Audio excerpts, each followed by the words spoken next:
Here I am. Good morning. Here we are. Yes, another morning in Bangkok. And I am back. It's been a long time, actually. 26 days on the road, which has been, it's been very nice. It's been very nice to be away, to get out of here. And, well, what else can I say? We're going to talk about the trip and everything that happened. And on the way back, it was not so pleasant. But these things happen, and it's good to be back. I guess it's good to be back. It's different. It's very different now. After being all the places that I've been in a short period of time, it's very different to be back, and I don't know if I like it or not like it. Hey Jim, how you doing? I don't know what's going on here. I'm just kind of like still in shock because we just got back. Hey Jim, another Jim. How y'all doing? It's well, thank you. It's I'd like to say it's good to be home, but it feels strange. It feels a little strange right now. And yeah, I don't know. Where do I begin? Well, obviously today I'm here at Starbucks. This is the Starbucks where beer works. She's not working today, which is too bad, because I would have liked to see her and, say hello and everything. But we're here at Starbucks. There's no Starbucks open at the mall. There's no Starbucks open at Tesco. There's no Starbucks open in the vicinity. So, but the good thing is that the SkyTrain is working.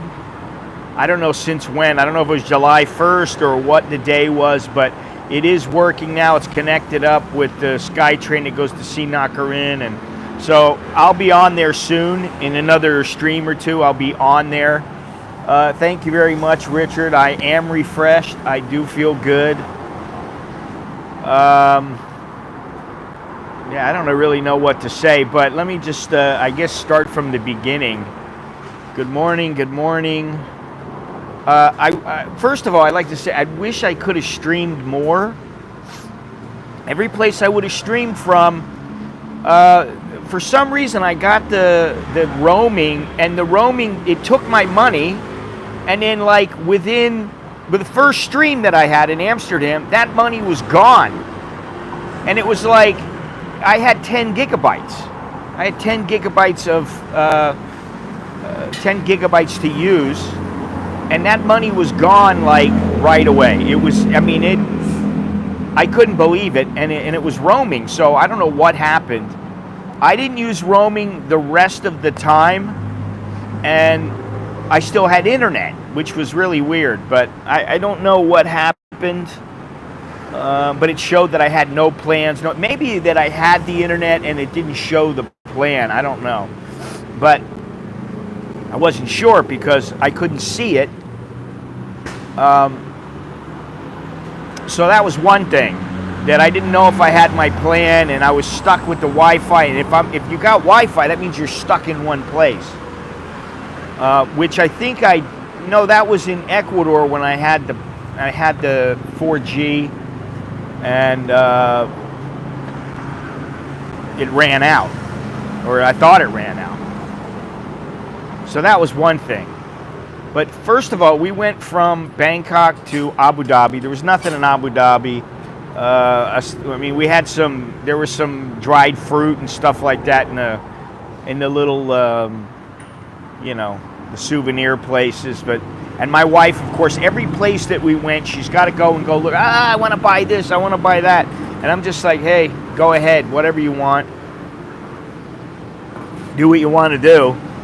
She's not stupid, but she spent a lot of money on gifts where I did not spend very much, because she was buying everything I wanted to buy. So that was one thing. We went to Abu Dhabi. Then we went from Abu Dhabi to, where did we go? Abu Dhabi to Ireland. We went to Ireland, and we were looking around. We went downtown, and it was early in the morning.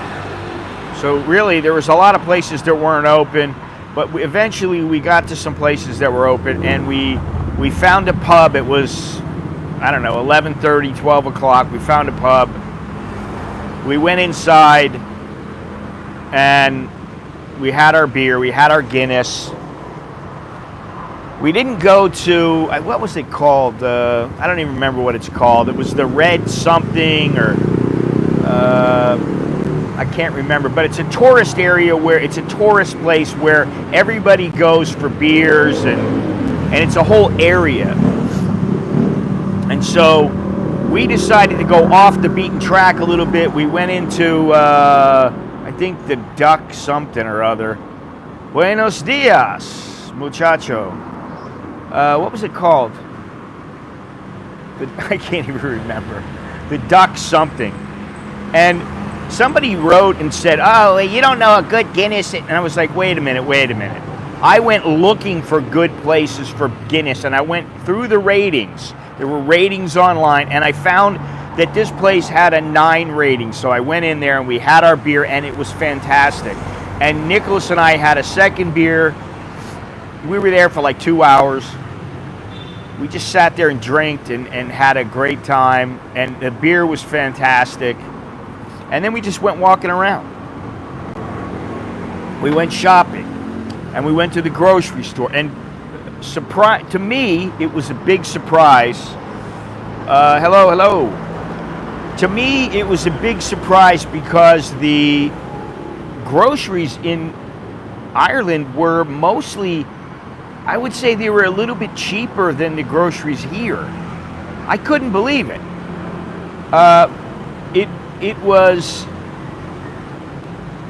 It was really hard to believe. I mean, the strawberries were around the same price, but they were bigger, they were nicer, it was like everything was very high quality in Ireland. I couldn't believe it. It was really nice, and I wish I could have spent a lot more time there, but we spent a day in Ireland, which is all we could afford because we were leaving that night.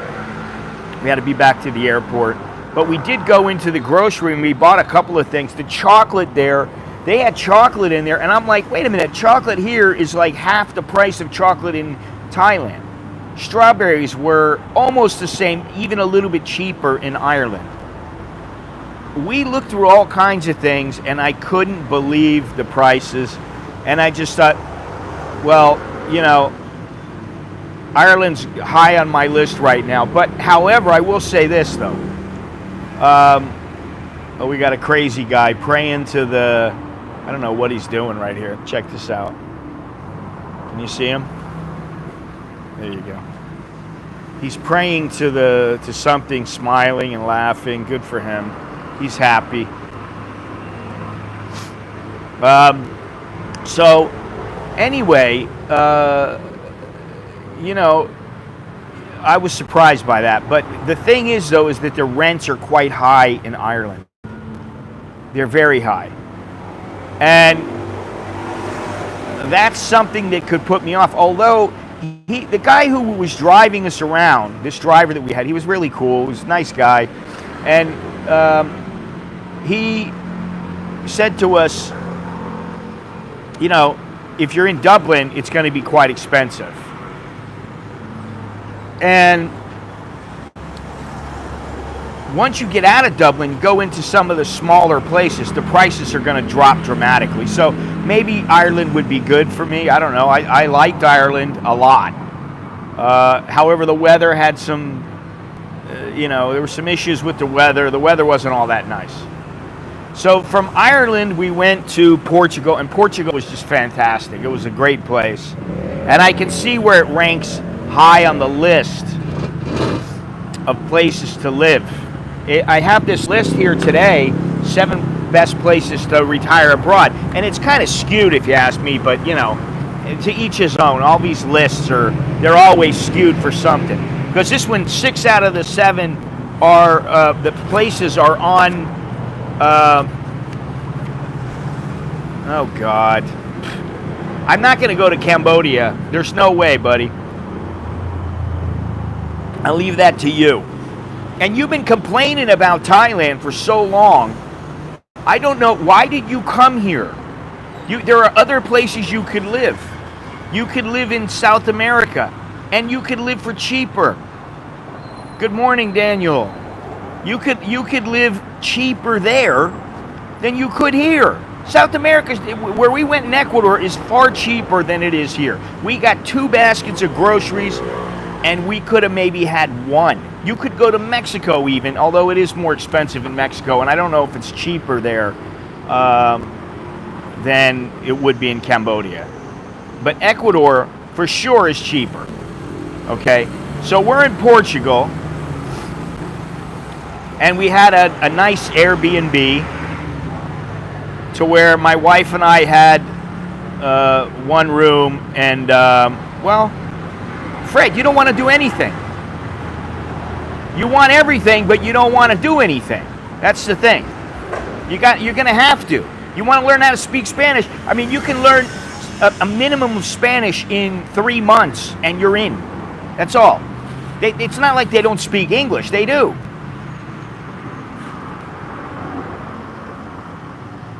In fact, I was surprised at how much English they spoke in the little town we were in, but that is because it's a bit of a tourist town, even though it's a very small tourist area. And I can tell you that I am considering Ecuador. We are considering Ecuador, and it may be 2 years or so before we make a move. But they speak Mexican. They speak Mexican. But we are considering it because the prices there are really good, and the prices to buy land there are really good, and you know, oh yeah. Okay, well that's a great reason. You're gonna stick around for her. So then bring her with you. I mean, you know, if you really want to move there, bring her with you. You know, I mean, that's how it goes. You're never going to be happy 100% with a place. And I can tell you there are places in Ecuador that we went through a few places, and,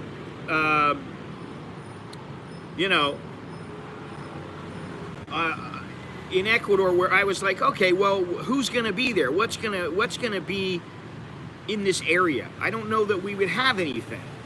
And so there are places there that maybe would not be so good. But we went to Portugal, and basically the food in Portugal was so good, but it is a little bit expensive, but it was really good. And we didn't get out of Lisbon. We were there for, I think it was 5 or 6 days.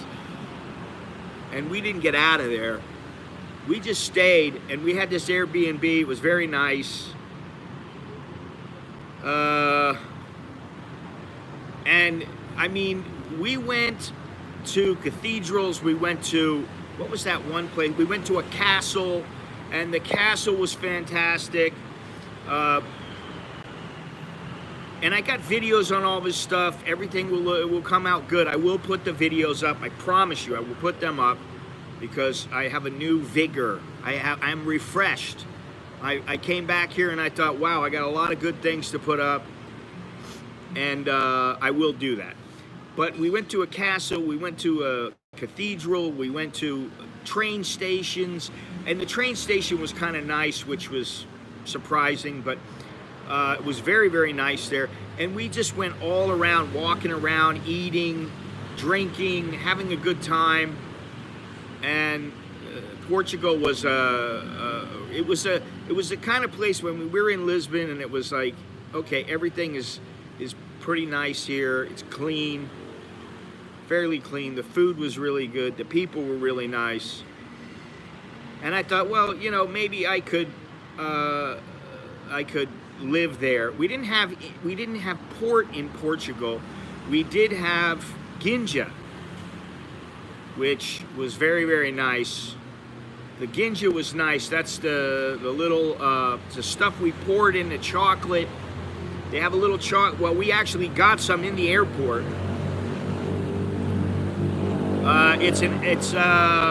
what did they call it? Was it not an aperitif? Maybe it was. I don't know. Thank you, Tom. Thank you very much. Welcome back, Carter. Thank you. So we were. I think it was like the second to last night. They were starting this. They had a month-long party there, and we caught part of it. And it was like, we're all drinking beer and having a wine with dinner and everything. We had a good time. And so I said to Nicholas, "You want to get a little drink here?" And he goes, "Yeah, okay." So it was like €2, €2. And we bought a bottle that gave us 4.5 of these drinks, and it was $8.50. So it's not too bad, $2 a euro per drink. But what you do is you get the drink, and she pours it into a little cup. And I was like, okay. And she's like, "No, eat it, eat it." I was like, "Eat what?" And so I drank it, and she goes, "No, eat it." And I go, "Eat what?" And she said, "Eat the cup." So finally, I figured out that the cup was made of chocolate, and so she poured the what's it called? It's not an aperitif. I don't know. Anyway, so she poured it in there. We drank it. She gave me an extra one, which was nice. She's like, "Now eat it, eat it." So I said, okay. So then I ate it. Oops.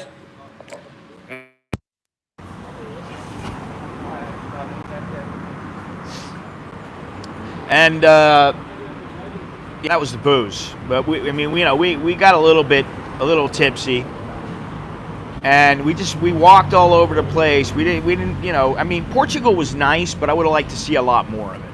That's what I'll say. I really would have liked to see a lot more of the country, and spent a lot of time, like 3 months I'd like to spend there. If I had a chance to go there and spend 3 months, I would go there, spend 3 months there, then I would go to Ecuador and spend 3 months there, and then make my choice. Thailand is good. If you live in Bangkok, I don't know. We can do it, and it's okay. And actually, it's not that bad, but I think living in Portugal somewhere, not really Portugal, but probably Ecuador would be better. That's what I think. So from Portugal, we flew right to Fort Lauderdale. And, we spent time with my parents, and, they're getting a little older and everything, and it's hard for them to do some things, but it was very nice to see them, and it was great because my sister and her kids came over. Everybody came over. We had dinners every night, and that was really nice. It was really good to see my father and my mother, and then my sister kept coming over with her kids, and we just had mom's cooking doesn't take second place. So that was nice. And then from there we went to Ecuador. And I gotta say, Ecuador was probably the place we liked, and we could have just stayed there. I didn't want to come back. And we were staying in a villa. It's like everybody has their own room, and the rooms are not connected to anything. You have one room, then there's another room, then there's another room, then there's like the laundry room, then there's another room, and then the living room and kitchen are alone, which was very nice because you don't have anybody. You don't have anybody there that is bothering you. You're not in another room with other people or things like that. Now, when I went home, we had conch fritter. I didn't have any mahi, which kind of sucked, but whatever. We had grouper, which was really nice. We went to the fish store with my father. Bo and I went to the fish store with my father and made sure he got everything. We got crab cakes. We had conch fritters twice. We had grouper, which my mother made very nicely. She breaded it and she fried it up, and it was just it was amazing. I think it was 9 days altogether. We had like that in Florida. So what else did we eat when we were there? We had everything, man. We went to the grocery a couple of times. We went to, well, the grouper was expensive. I mean, it was really expensive. It was like 30 something bucks a pound. It was 93 bucks for a little bit more than 3 pounds. It was no dolphin, no mahi-mahi. We didn't have that because there wasn't any in the fish store because I don't know what was going on. They had a little bit, but it wasn't priced very high. It was pretty inexpensive, but we didn't get it. We had shrimp. We had all kinds of things. The weather in Florida was, I guess it was similar. It seemed a little cooler. It seemed a little cooler in Florida. And I think it was just because it was kind of rainy and the weather wasn't all that great there when we were there. It was kind of the rainy season and there were hurricanes coming and everything. Hey, Andy, how you doing? Sawadee Kap. Sawadee Kap Kun Chronicles.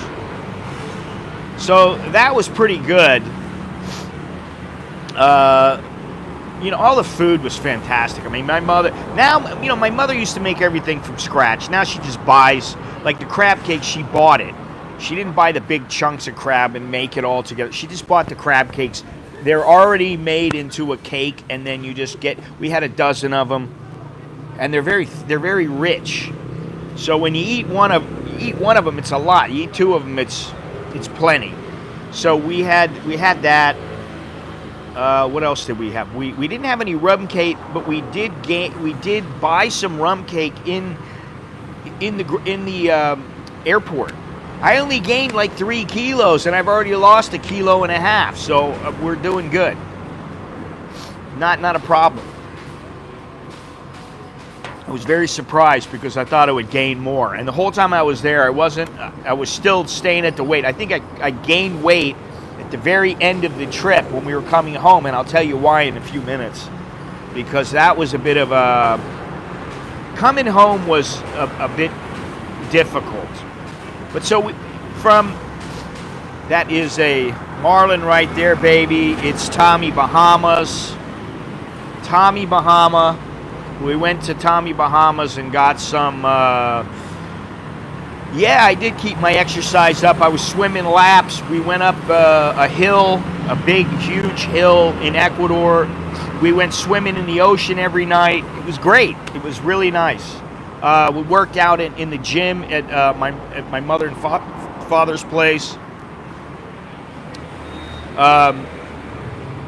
So yeah, I did keep it up. I mean, not as much as if I was going to the gym every day here, but I did keep it up enough to kind of keep most of the weight off, and that's fine. So that's really good. I don't know what else we had when we were there. I'll tell you what we did have a lot of. My mother, she just feels the need to buy ice cream and cookies and cakes. She's like, you're on vacation, have as much as you want. So we all were eating, cookies and cake, and what I would do is I would like not eat in the morning. She'd be like, oh, have something to eat. And there was like cookies and like muffins and and I'm just like, no, I don't usually eat in the morning very much. And she's like, you don't need to starve yourself. So that was good, but then later on I would have like a bowl of ice cream with a cookie in it or something, So I didn't really keep up my diet like I would like to, but that's okay because it was a holiday, it was a vacation. I always listen to my mother.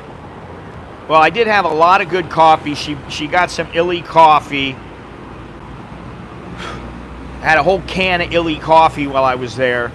I had a little bit left. I brought it home, and it's already gone now. I had like 3 cups yesterday at home.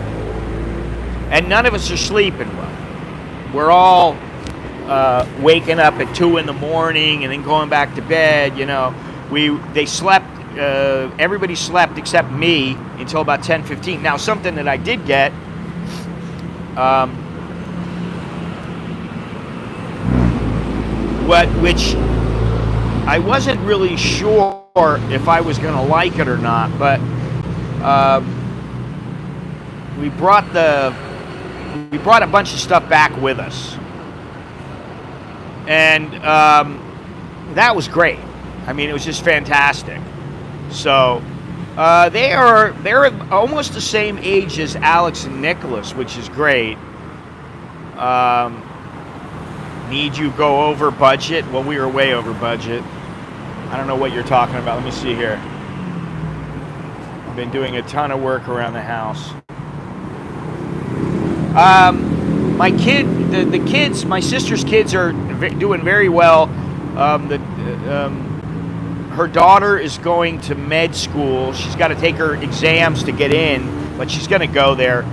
And then the son is going to go to law school, and he already took his test, and he thinks he did pretty well. So they're doing very well there. And yeah, I don't have to worry about them. Nobody has to worry about them. They'll be fine on their own, which is great. They're not the black sheep like me.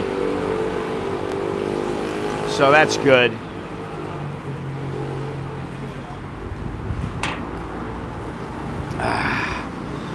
So yeah, so they came over probably half the time. I mean, you know, one day they come over, one day they wouldn't, one day they come over. It was very nice to have them, and my father even said, no, I think she wants to be, what do you call it? I forget what it is. It's not a cardiologist, though. I can't remember. Obstetrician? I think that's what it is. So that's nice. She's very smart, very opinionated. we had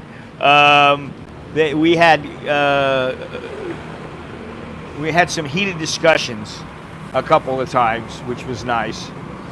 Because, you know, it's all in good fun, and we're like, you know, just debating each other. It's not done viciously. I'm not sure what they want to do. I'm really not sure yet, because Alex is chilling out for a couple weeks. He's got some things he's got to get done for school. And once he does that, he's going to go to Japan. So Alex wants to go to Japan and hang out with his friends for a couple of weeks, which we're gonna allow him to do that, which is good. Nicholas is, yes, she carries the Malin gene. Yes, exactly. Nicholas is staying with us right now. He'll be with us for a week, and then he's going back home. Even though he doesn't start school for another month, but he wants to work. So he wants to keep working and, you know, whatever. Yeah, I'm okay with it. You know, I mean, I'm starting to realize they're not little kids anymore. They are their own. They have their own things to do and places to go and people to see and, you know, whatever. So it was nice being home. I think that's when they'll be there, Andy. I think he'll be there in well, maybe in July. I'm not sure. End of July, beginning of August. I don't know. And then when he comes back, it's time to go to work. It's time to go to work, and maybe he's going to go for his master's. I'm not sure. Well, I think if he was like going to get married, he could bring her home. But I don't think he can bring him home and just, you know, like, oh, I'm going to sleep with the girl in my house tonight. I don't think that would work with moms. I don't think she would appreciate it very much. So, you know, what are you going to do?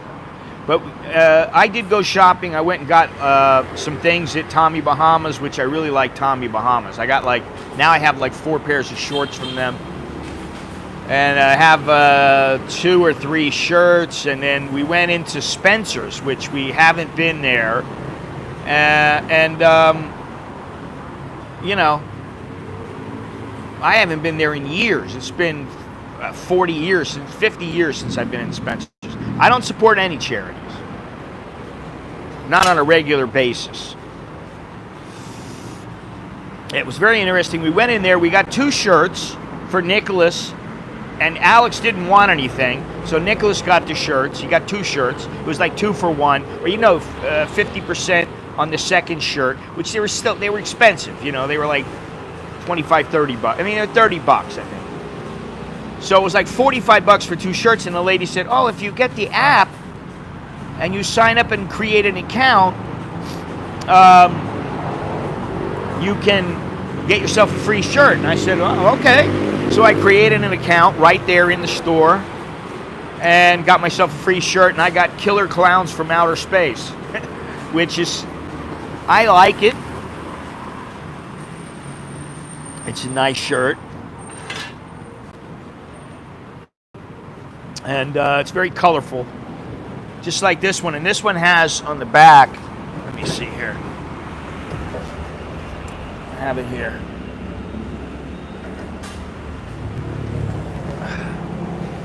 Whatever that is on the back. I don't remember, quite honestly, what it is, but I know it's nice. And the shirt, the material is really nice. I really like the material. I'm going to have to check it out and see what it is, because I really want to start pushing my store a little bit again. I've been kind of slacking off.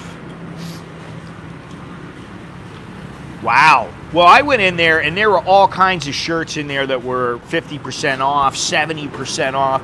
I don't know what's going on with them, because the last time I was there, they were outside. Now they're inside, and it's a smaller store, and all their stuff is priced to sell. Actually, I spoke to him. I was in New York, and we had a layover, and we spent the night, and so I sent him a message and said, hey, I'm in Long Beach near Rockaway.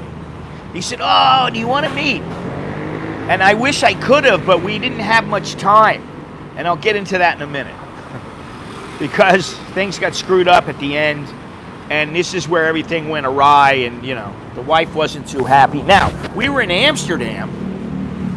We went from Dublin to Lisbon, and from Lisbon to Amsterdam.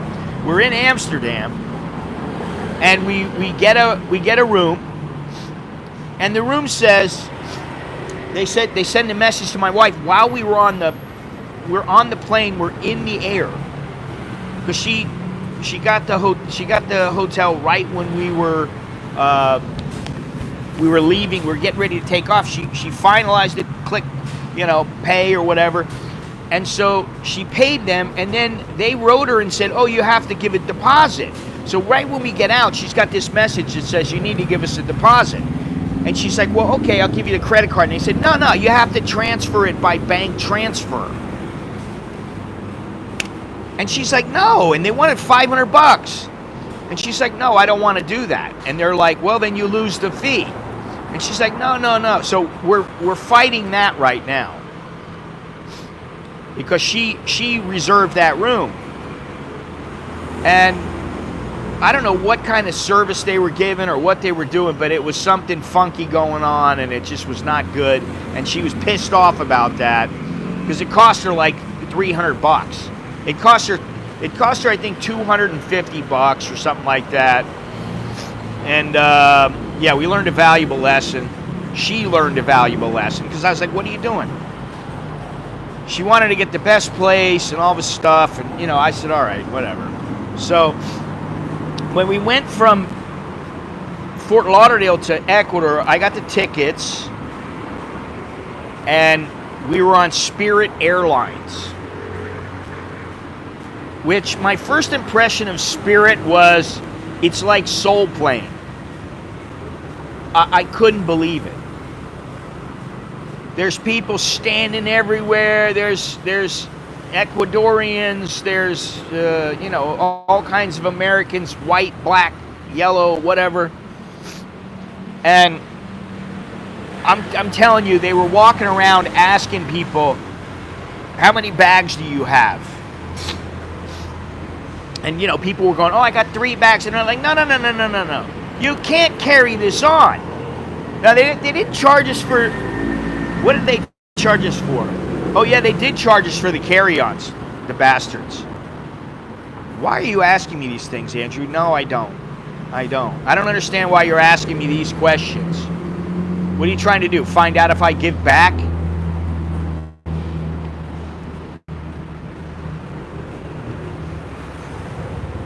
Spirit Airline, it's in the U.S.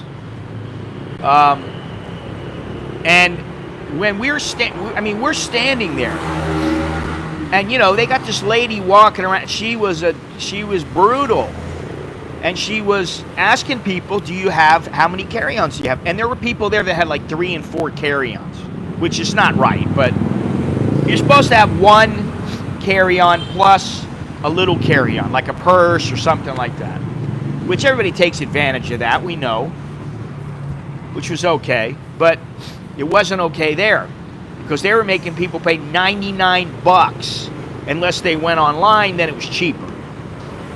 Some people just paid it right there. And then it was,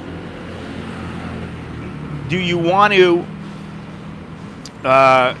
pay for an upgrade? It was like they're standing out there, they're not even on time, and they're bugging us. They're bugging us to, you know, to upgrade and with our bags and all this other stuff. And when we went there, we had one carry-on and one little small pouch. Each of us had one little small bag, and we had one carry-on. That's all we carried, one backpack. We all had a backpack and a carry-on, and we just carried everything on. Yeah, it was 7 kilograms. That's all it was. But they didn't weigh it. They didn't weigh when we were there. But I just thought to myself, and it was, I'm sorry, but it was all black people there. There were no white people working on the airline. Until we went in, and the stewardesses were, you know, I don't know what they were, but it was all black people. And it was just like, everything was like, and I will say this about the service that I saw in the United States was piss poor. Just about everywhere, it was piss poor. I mean, I couldn't believe it. These airlines and not so much in some of the shops. Some of the shops were really good. But the airlines, especially, and some of the bigger places that we went in, were just lackadaisical, la la la la la. They were taking their sweet time. There was no urgency. It was just like, la la la, I got my job, I'm gonna do this and do that. And it just took their time, and I could not believe it. Now, Spirit, when we were standing outside, was not very good. And I thought the flight's full. We get in, the flight's like half full. And I'm like, look at this, we can sit wherever we want. What's going on here? And then it was okay. Coming back, with the Ecuadorians running it, it was much better. However, when we were in Ecuador, we took a bus from Guayaquil. Oh, it's terrible. The service was terrible in most of the places we went. Not the groceries that we went into, they were okay.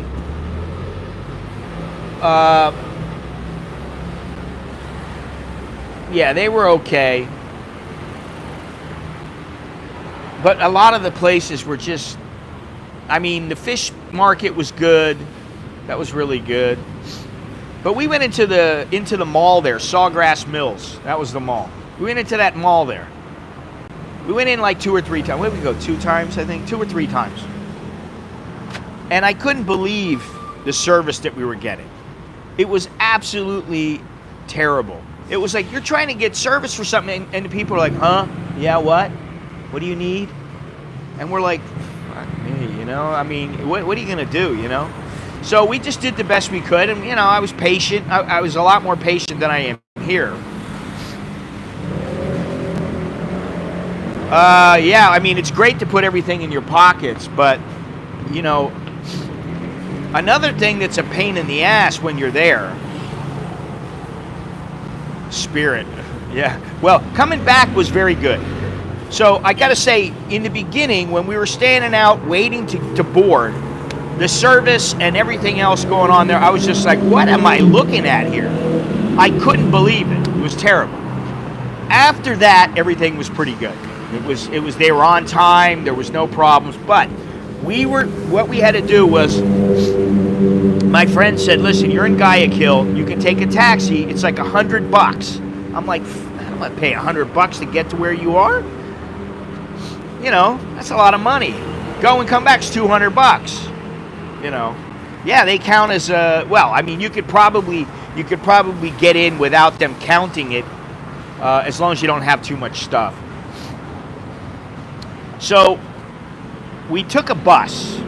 We go to the bus station, and fortunately, we only had a short wait. And we went from Guayaquil to Alon. And then we were in Alon, and we got a taxi for $13. And we went, it was like a 30-minute drive through the rainforest, which was really nice. We went from Alon to Ayampe. And Ayampe was very nice. Very mellow, very laid back. There's only 400 people there. Around 400 people, something like that. And that was the place, man. I mean, it was really nice there. We went and looked at a bunch of places, a lot of properties. We went and checked out. And they started at about 56,000, all the way up to a couple hundred thousand. I mean, you know, 400,000. We found some properties that were worth that, which out of my budget for sure, considering I have no money, and that's it, you know. So we're supposed to, we take that, we go and we get to Ayampe, that's no problem. Now on the way back, we get off in Alon, a little bit down from the bus station. And I thought to myself, well, maybe we should walk down to the bus station and check it out and ask them where do we need to stand. No, we didn't do that. We just hung out, and and decided, well, we'll take we talked to a guy. There was a guy standing there. We said, are we going to go to Guayaquil? And he said, oh yeah, you go to Guayaquil. I said, okay. So we're standing there. The bus comes. We get on. And the guy goes, oh, no, you're going to go to Santa Elena. Now, Santa Elena, you can go to Guayaquil also, but it's a little bit of a different route, and it's a little bit longer. We're thinking to ourselves, how long is it going to take? And there's some girl, she wants to learn how to speak English. She spoke a little bit of English, and she's sitting next to my wife, and my wife's talking to her. And she's talking to her, you know, in her broken English.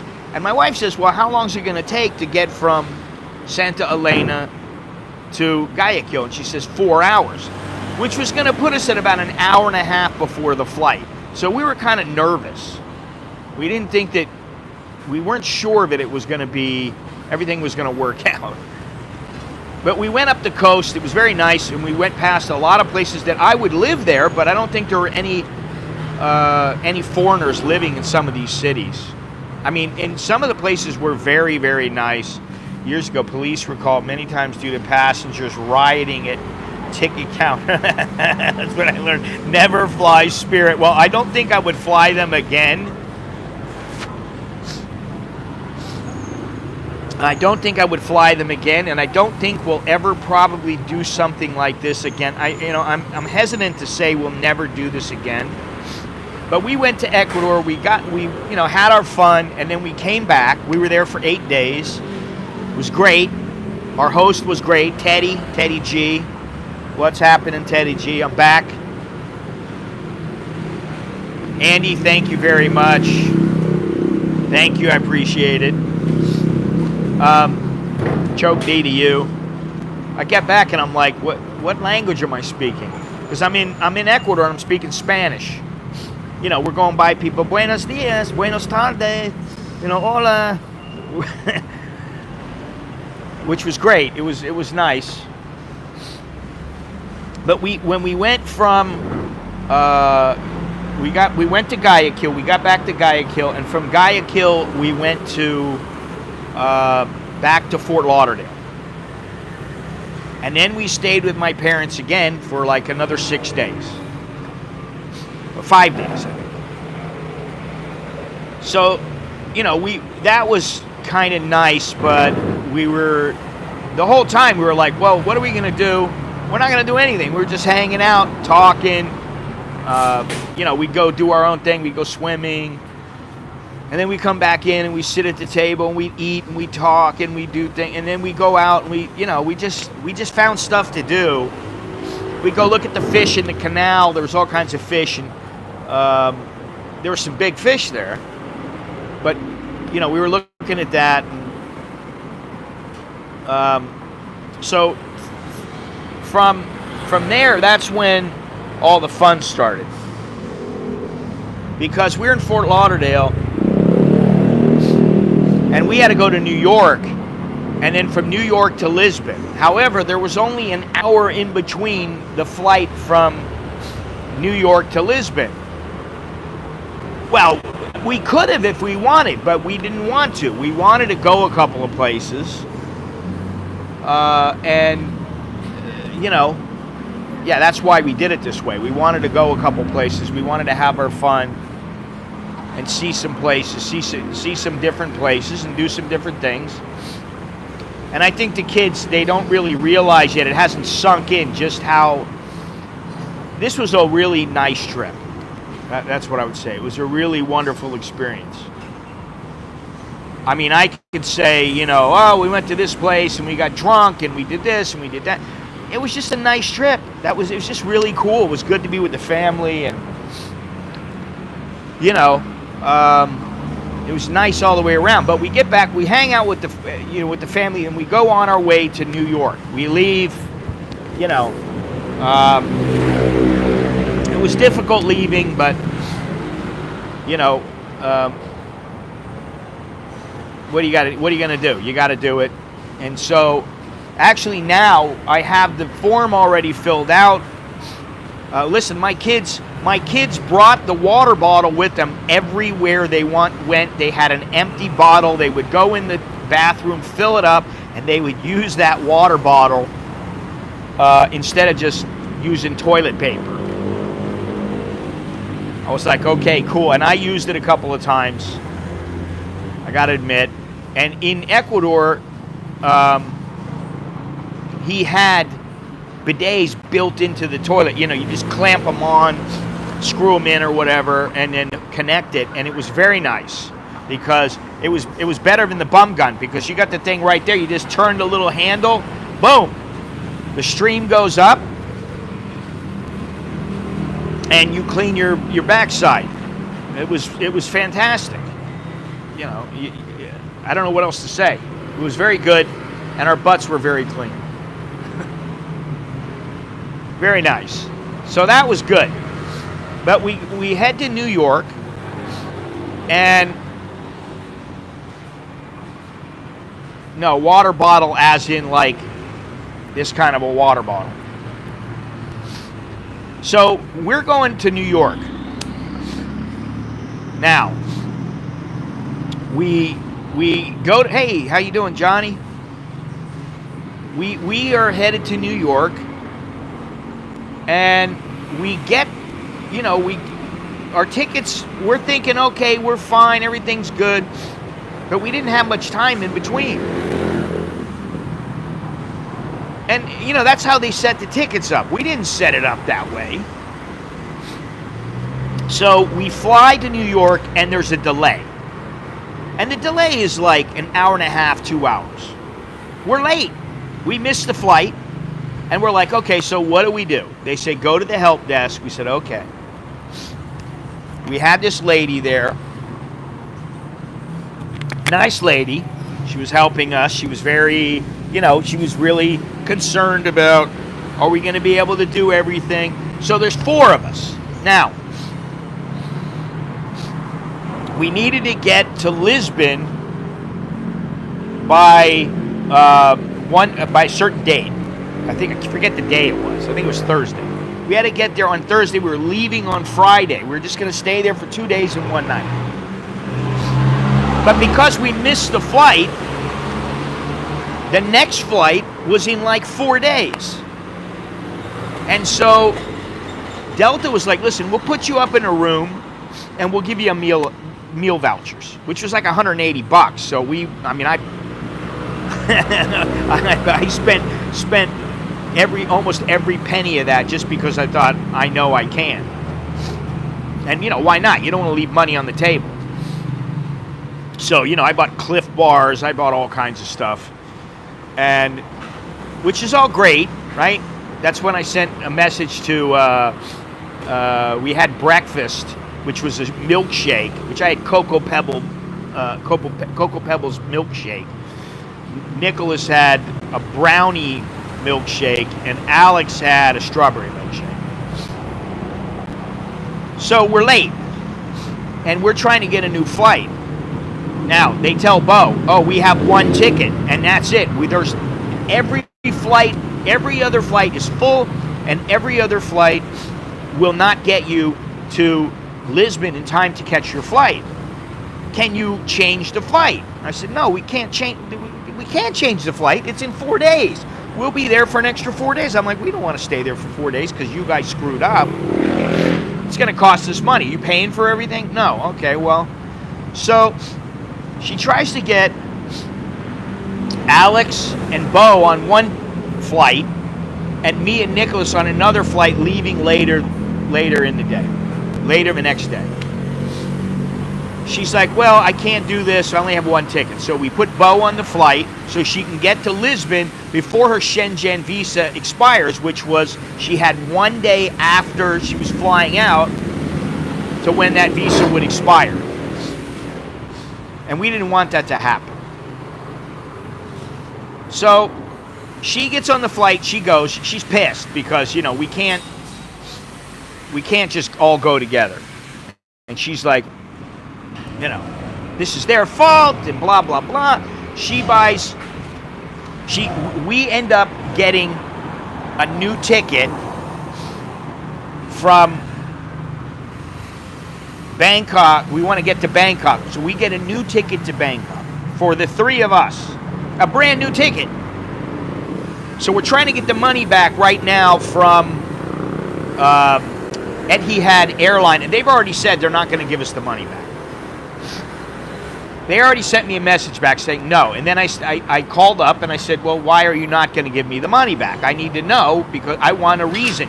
Because you don't show me any policies and I need to see what your policies are. I want to see it. And they can't give me an answer, but they did say to me, if you show that this was caused by some other airline's delay, we may give you the money back. So now I spent hours on the phone. I've spent hours on the phone to get in touch with these people. I mean, like 4 or 5 hours I've spent in 2 or 3 different occasions. It was like an hour and a half, 2 hours each time. One time I got hung up on. Thank you very much. Yes, I'm back. It's nice.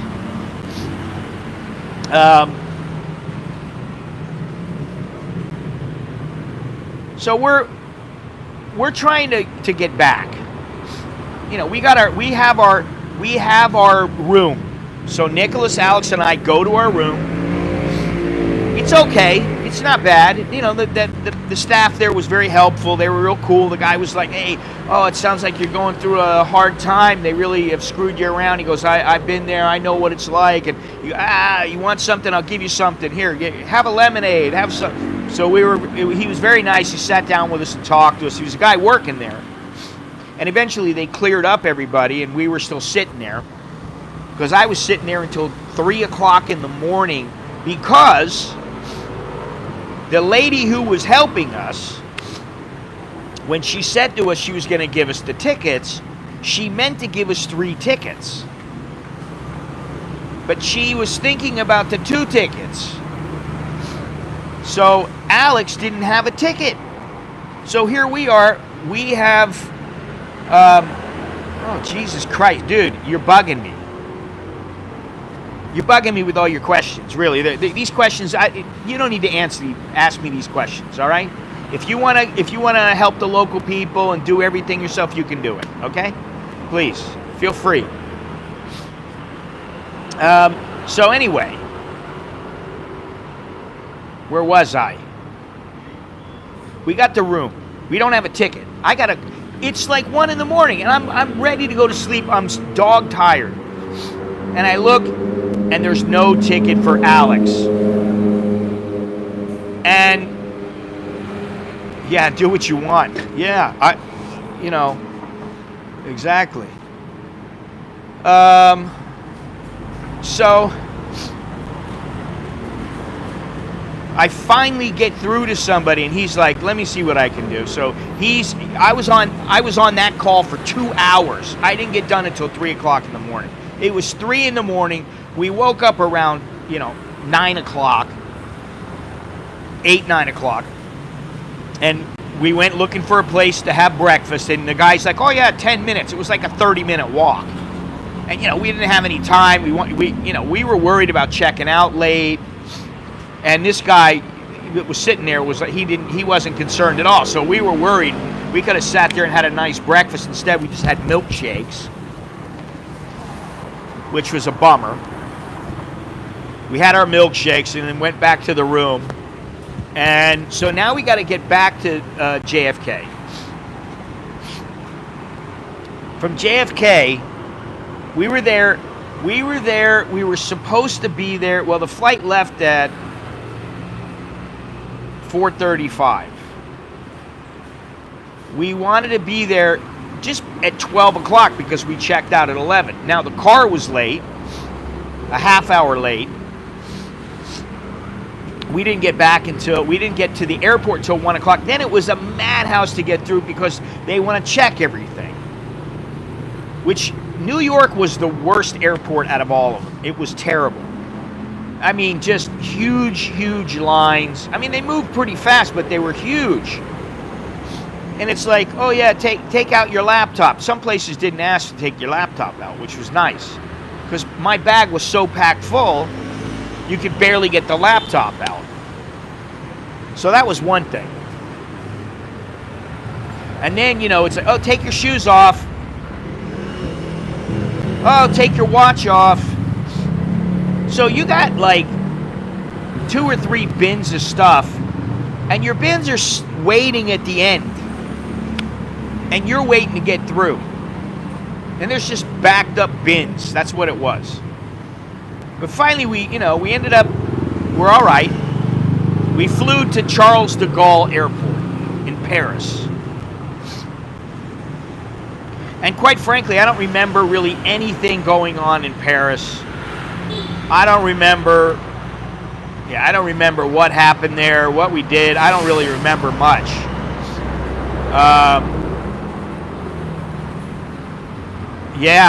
That's the thing. I mean, I used to be the guy who, I would get there an hour early, and it'd be fine. Now I'm like, I better get there 3 hours, 4 hours early, just because they screw stuff up. People screw up all the time. Yeah, then you got to spread them. And actually, I got checked every single time I went through because I have an artificial hip. So every single time, I'm like standing there, and this guy's got his face right up against me, and he's checking me, patting me down. And, then it's like, Alex and Nicholas, they have toothpaste. We all had toothpaste because my mother gave us, she had all these little samples. She gave us all these toothpaste, and we all spread them around. So they're checking all of our bags because of the toothpaste. I'm like, son of a bitch, She wants to check everything. Hey, I don't know what's going on here. Anyway, so finally we get through at JFK. We go to Charles de Gaulle. Charles de Gaulle, I don't even remember what happened there. Charles de Gaulle, we go to Lisbon. And we had a little bit of time in Lisbon, and we got some ginja. It was just a mess, yeah. We got that, and we were sitting around. I was thinking about how am I going to, what are we going to do, and are we going to make it? And because I'll tell you why. The very last step was very difficult for us because we only had an hour in between, and they were running 15 minutes late. So from Lisbon, we flew to Heathrow. And we were in Heathrow for like 4 hours. And they check you, but the lines weren't that bad. But they check you. They check you. We got checked everywhere we went. Thank you very much. We got checked everywhere we went. Everywhere we went, they patted us down. We went through, like they checked your bags. They checked everything. Then we went through passport. I'm like, why do I have to do this if I'm in transit? I couldn't believe it.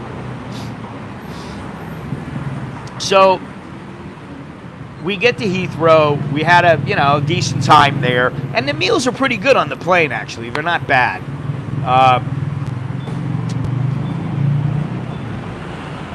So we're all good with that. We're all full. We got, we're fine.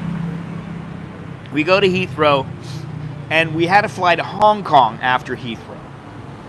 So we went so far from Fort Lauderdale, New York, Paris to Lisbon, Lisbon to London, London to Hong Kong, and Hong Kong back to Bangkok. So we have an hour in between the flight with Hong Kong. And I'm really worried we're not going to make it because they were running late. And they're running late, and yet we got there early because the guy must have been hauling ass or something. I don't know. We were really... I can't read this. What does this say? I don't know what's being said, but I got a thing on my screen here saying the message is held. Anyway, doesn't matter.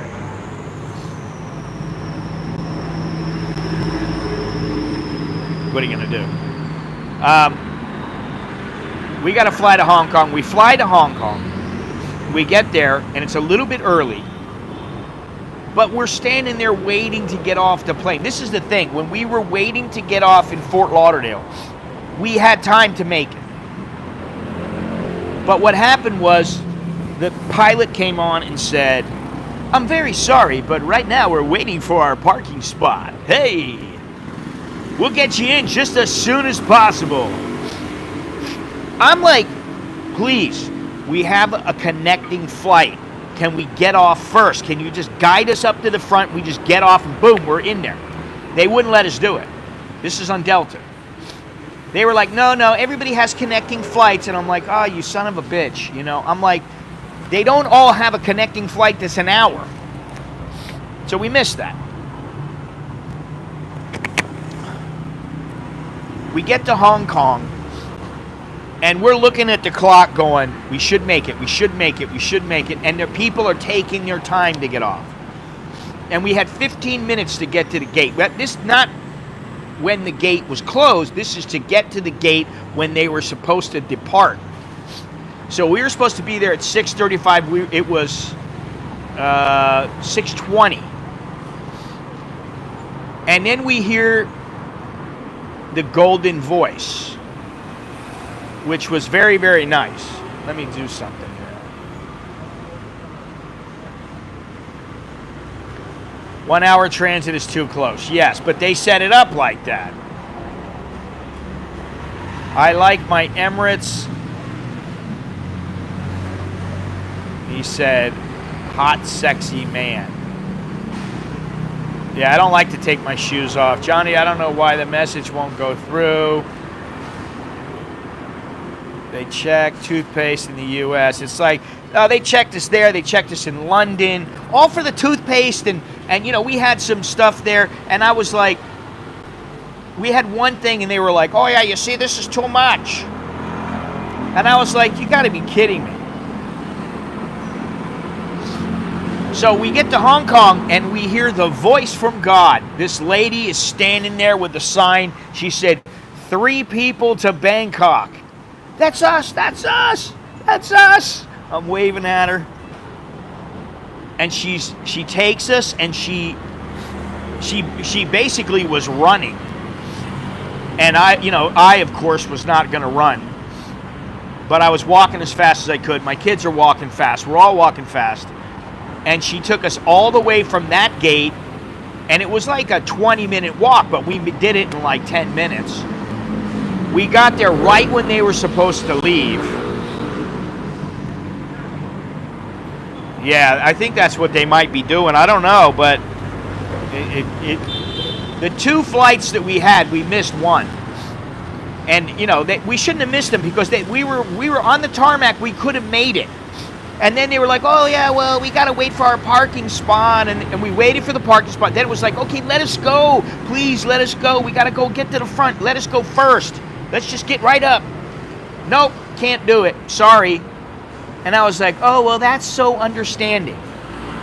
You know, it was like they didn't even care. It was just... and, you know, I don't even want to I don't even want to talk about what the ladies look like in America. I'm talking about, you got women there, they're pushing 200 pounds, man. They're big. You got big flight attendants now.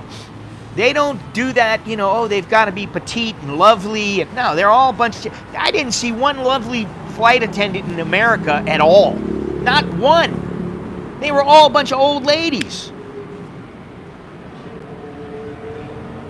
Very disturbing. Anyway, this lady took us to Hong Kong. It was Cathay Pacific, British Airways. It was actually supposed to be, what did we do? It was supposed to be British Airways, but, you know, British Airways partners with Cathay. So we went on Cathay Pacific for 2 legs, and they were both very good. The food was very good. And wait 15 hours to the next one. Ooh, that sucks, man. Did they give you a room? Or did they just tell you to wait? Or was it your doing, or you couldn't do anything about it? But she took us all the way, and we got right in. And, I mean, I was sweating by the time I got there. That's how fast we were running. And we get in, and we sit down. We were the last people to get on the plane. And I was just like, you know, me and my kids are fist bumping and smacking hands. I can't believe we made it. Which was great. No room.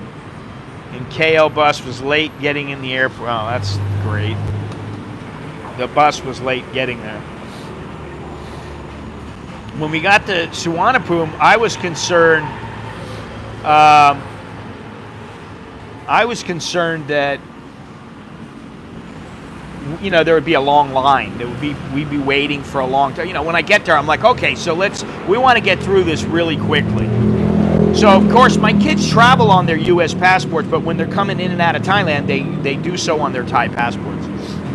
And so they go in their line, I go in my line, and there's only like 2 people in front of me.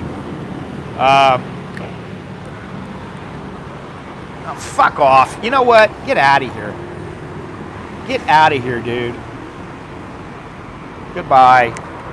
I'm tired of hearing you, dude. Really. I don't need to hear this shit. You got nothing good to say.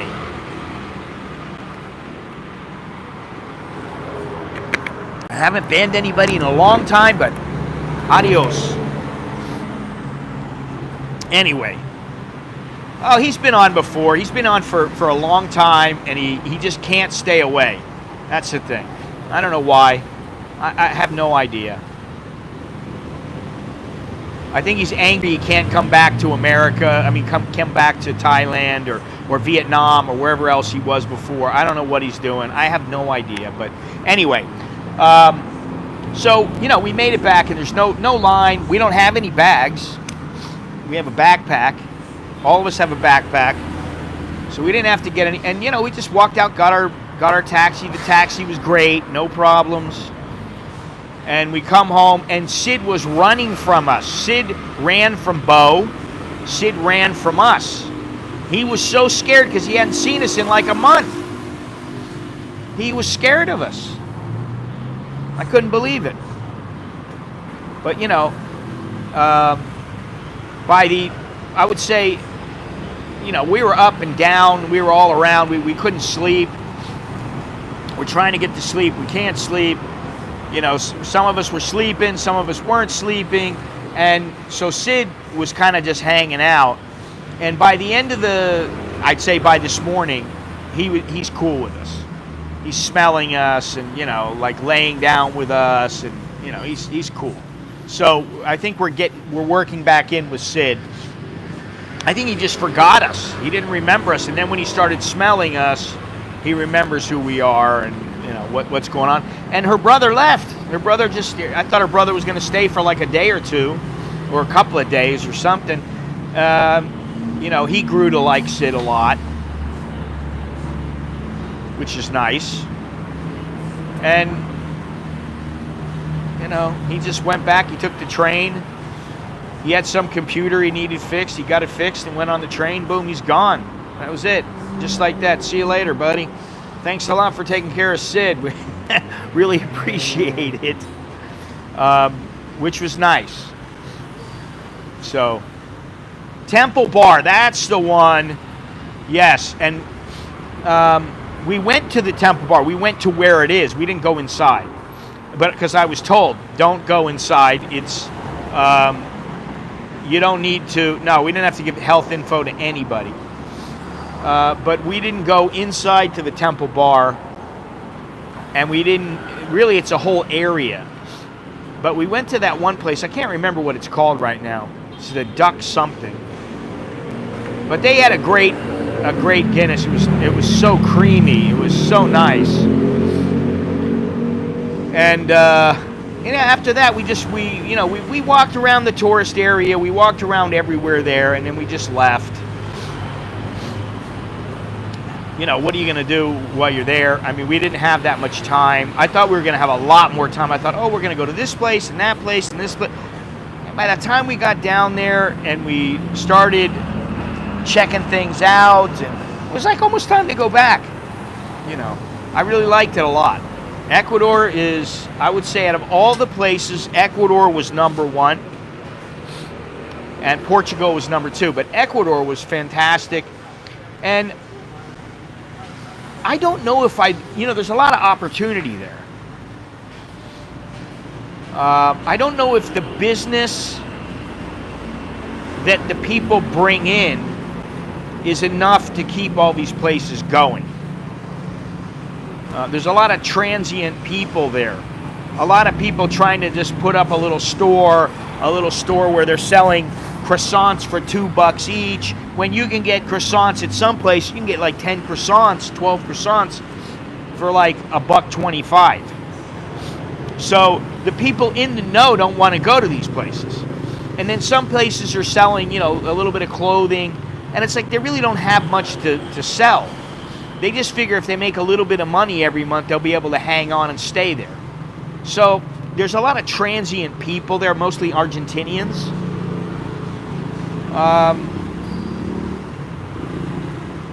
But I can see making a go of it, but I think it would be in about 2 years. And also, we need land I don't want to rent if I'm there. You can buy land there. You can own the land there. That's the good thing. You don't need to just, lease the land. You can do that, but you don't have to. You can buy the land outright, and it's yours. And then what you can do is you do what everybody else does, which is you put up a little guest house. You got 4 rooms. You got 6 rooms. Make it an Airbnb, whatever. You put up a coffee shop. You got a restaurant. And you tried to build something. And, if you make a couple thousand, $4,000, $5,000 a month, and you're only paying $2,000, and you got other money coming in, you're great. You're doing well. So it's possible. It's just about whether or not we could get the seed money to start out, and that's the hard part, because it is it's a chunk of change. You need I would say you need at least 200,000, 150, 200,000, but you could get started there if you just want to rent a place and everything like that. You can rent a place for relatively cheap. You could go there with $10,000 if you want, and you can just get a place for a couple of months.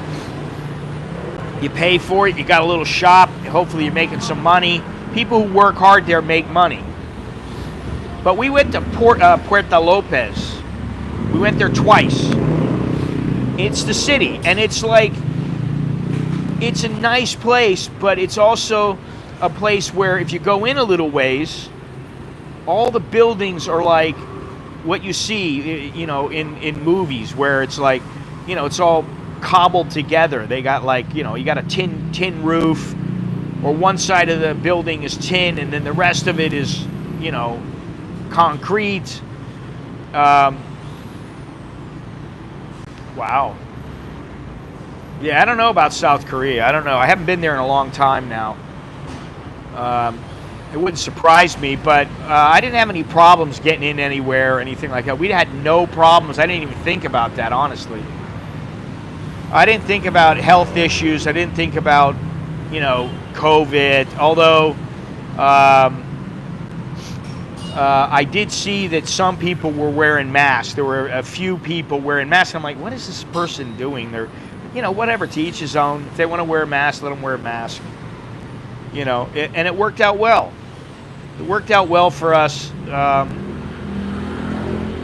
So now we have to try to get all the money back. You know, at least get a refund or something like that, because maybe we can get a ticket for Alex without paying for it. Maybe we can do that. I don't know. I don't think we can, but we'll see. And I just noticed over to the right, they're having from July 6th to the 17th, they have a food festival here. And it looks pretty, check it out.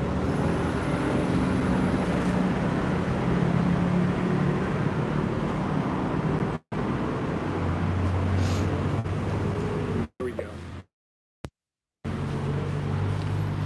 So they're starting to build it right now. Starting to come together, but you know, we'll see what happens. I'll be down here, you know, I'll be down here every so often. So and you know, the SkyTrain is working. I may take the SkyTrain back home today just to check it out, just to see what it's like. Yeah, just to go on it, you know. But I will be on it, and I will be streaming on the SkyTrain just to see like where it goes, and I mean where it ends. I don't know. I just want to ride it. I want to see what it's like. You know, some areas they've cleaned it up, and next to the road you don't see anything. In the very middle, yes, I am. I'm willing to leave here for good, but I'd like to do it the right way. I don't want to do it and just go there and go, you know, I got a little bit of money and I'm going to try to do that. I don't want to do it that way. I want to go and I want to go, okay, listen. There were some nice really, really nice places right on the beach. It would be a great location for a restaurant or something like that. And they were 100 to 150,000. I think my buddy's put in altogether in about 7 years, he's put about 250,000 into the place, and he originally got the land for something like 75, or I can't remember. But it was now he's put some money into it. Well, I rode the SkyTrain before I left, so about a month. So it'd be nice to see what the SkyTrain here wasn't going when we left. Oh, wow, they have all kinds of dog leashes here. It's kind of interesting. They've got like 6 dog leashes, so people can tie up their dogs here when they go inside. Kind of nice.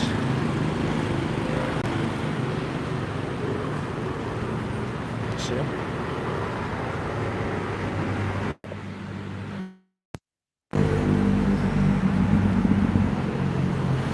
Dog's freaking out. Dog's freaking out. Where's she going? He's trying to go in. He can't go anywhere. He's like one of those little Pekingese kind of things, you know, like all white though. Anyway, I liked Ecuador for sure, and I gotta say, you know, my buddy lives about a 2-minute walk from the beach. Every single night, damn near every single night, we would make, it was a habit. We'd go down to the beach, and it was always, it was either cool or warm. We'd just go jump in the ocean, and we, try to catch some waves or whatever, just body surfing. Because there is a good surfing community there, because the surf is quite good there. And that was really nice to be able to go down every single night. We just go and, all right, we're going into the beach. And he has a swimming pool. And in the morning, we'd swim laps. He's been doing it for a long time. And I was like, okay, well, I'll start doing it. So I started doing it, and I did it at my mother's house. I swam laps there a couple times. So that was nice. And then the community is pretty small. You can walk across the town in like an hour. You can go from one edge of the town to the next. Yeah, hopefully the property prices will go up. I keep wondering about that, but I think it's a little bit too soon at the moment. I don't know, but and we were thinking about, Bo was talking about it, about us getting this place that's not far from where we live, and I don't know what I want to do. I really don't know, and we should have a place here at all times. I think we'll always have a place here. And maybe one of the boys or both of the boys will stay there, and then when we come back, we'll just stay there. I don't know. I don't know how it's going to work. But I know that in about a year, I qualify for Social Security. And I don't know if I want to get it in a year or I want to wait a little bit extra. I've done some figuring. And if I wait till I'm 67, I get it works out to about $4,800 a year more, which is a lot of money if you think about it. It works out to about $400 a month more than if I just take it right away. So I don't know. I don't know what I want to do. I don't know if I want to wait. I don't think I want to take it right away, because I know there's a certain amount I want to hit. And then that right there would cover my nut. That would cover our nut. Bo and I, we could live just right off of that. We wouldn't have much money extra, but we could live off of it. And if we were doing something extra where we were making some money, I mean, we'd have money and everything like that, but, we'd have to watch it. But if we started working, like we have a little place where we manage it or whatever, yeah, we could make a good go of it. So there's a lot of opportunities. Yeah, everybody says, oh, wait, you got to wait. Well, I don't know if I want to wait. And I don't know if I want to take it. Because the money is not that great if you're 63, 64, 65. When you hit 60, 66, 67,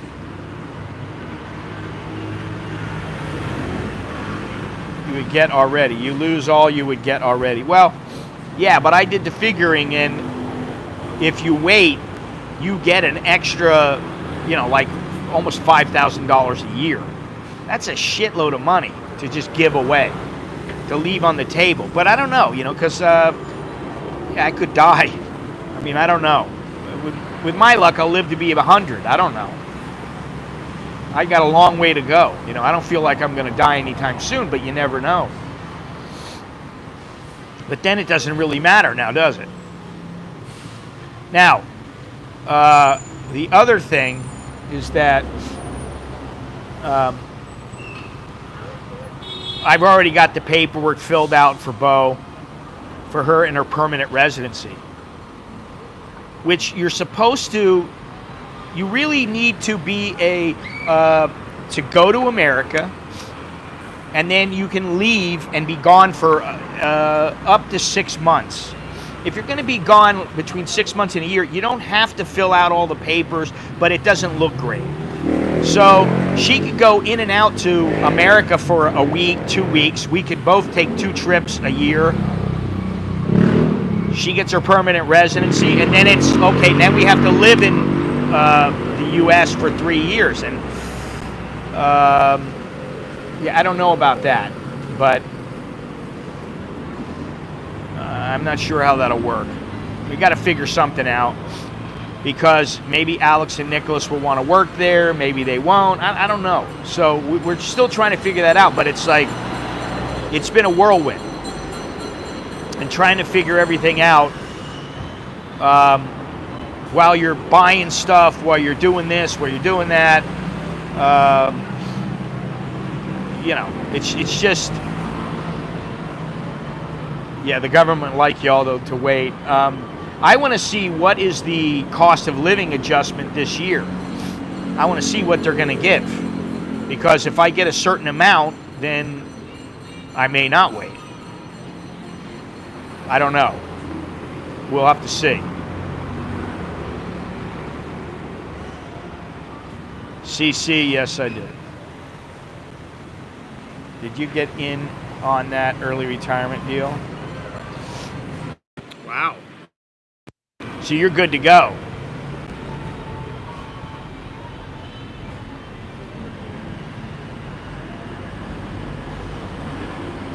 You didn't quite make it? What?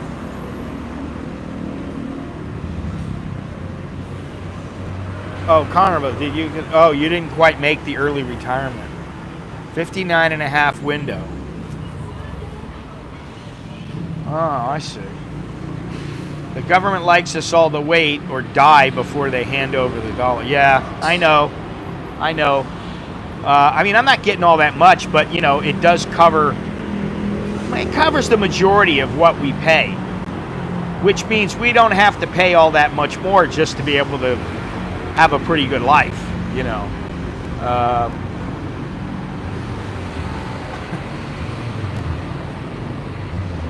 You know, we just need to be able to, I mean, really, the money that we would have to come up with is just money to be able to have a good time, to chill out and do whatever we want to do. This dog is going nuts over here. He's like, where's my mama? Hey, hey, doggy, doggy. He doesn't even look at me.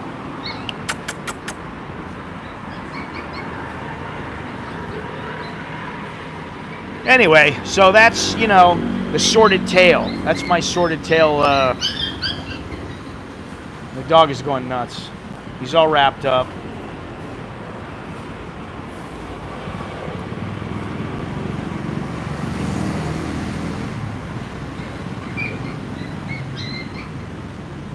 Anyway, you know, it was a good trip.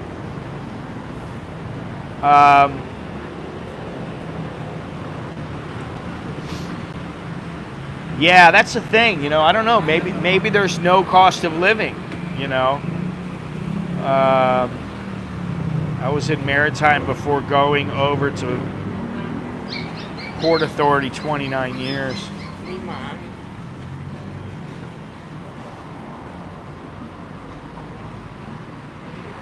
Well, I've been here a long time. I've been here a long time, man. I was a young man when I came here, and now I'm an older man. A much older man. You know, I mean, I was just 32 or whatever. 3%. Ooh. Well, 3%'s... It's okay, but it's not enough, really. You know. I don't know. I'll have to see, because, you know, if they give us 3%, it will cut things back, and maybe I don't have to wait quite as long. I don't know how they can give cost of living adjustment when they don't even know if it's going to be, if the plan is going to be, you know, if they're still going to have the plan in effect in, say, 10, 12 years. They better have it in effect. They better not do away with it now, because there's too many people counting on it. I mean, if you think about it, a lot of Americans rely on that Social Security, and if you don't have the money, there's going to be a lot of pissed off people, and they're going to be pissed off to the point where, something. Just looked it up. 2.7 projected. Wow. 2.7, huh? That's really not very much. I don't know how much it is.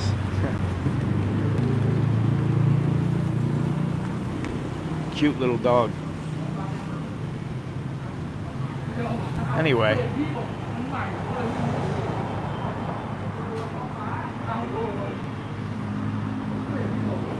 Some years it's 0. Well, I remember, I think, what was it, last year it was like 8% or something. I can't even remember how much it was, but it was a lot. It was pretty big. And, that would help a lot. But I don't see that happening this year. So I don't know. But, anyway, the point is that, an extra $1,000, $1,200 for me that would be all I need. I would be fine. Be gravy. Yeah, exactly. You have to increase it. So they need to take money from somewhere and pay that. They cannot do away with it. There's no way. There's no way they can, and I think they know. If they do that while paying politicians an exorbitant amount of money, that's what it works out to. Most politicians are making quite a bit of money. People are not going to be very happy, and it should be a priority. And I'm getting close enough to where if I take it, I expect to be able to get it. I don't want them coming up going, okay, if you're from this year to this year, you don't get it anymore. That's how we're going to work it. No more Social Security. Oh, that would not be good, because people have become accustomed to it. And there's a lot of people right now that are just living on Social Security in the U.S. So what are they gonna do? Nope, no more Social Security for you. You're out of it. No, sorry, you're done. Well, then what are you gonna live off of? There'll be people on the streets everywhere. It's gonna be far worse than it would be now. So I don't see that happening. Anyway, that's my point. Anyway.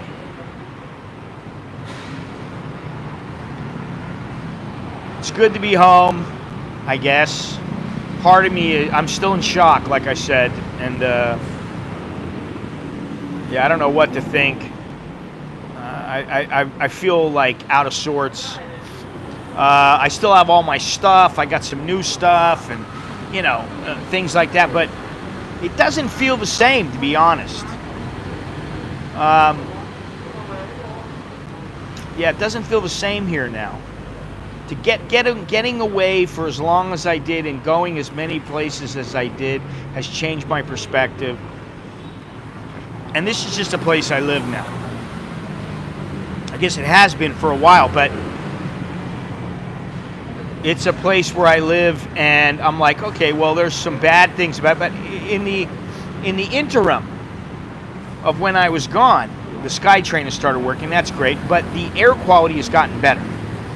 And I meant to say something, but right before the stream, 35.24 baht to the dollar. That's another good thing, is that I forget what it was. I just read about it this morning. I can't remember what it is now, but the dollar has gotten a lot stronger against the baht, or the baht has got a lot weaker. And right now, or at least before the stream, it was 27 as the air quality index, which is quite good. I don't know why. It was 86 degrees, high of 95, low of 81. The feel-like temperature was 92, humidity 66, winds 11 kilometers to the east. And the sunset today is at 6:48 p.m. So there you have it. There are your stats. Now, I just wanted to talk real quick about this 7 places 7 best places to retire abroad. And the 7 best places, in, I guess, this particular order, are number 7 is Mexico. This is the only place not in Europe in this list. You know, Mexico is a popular choice, but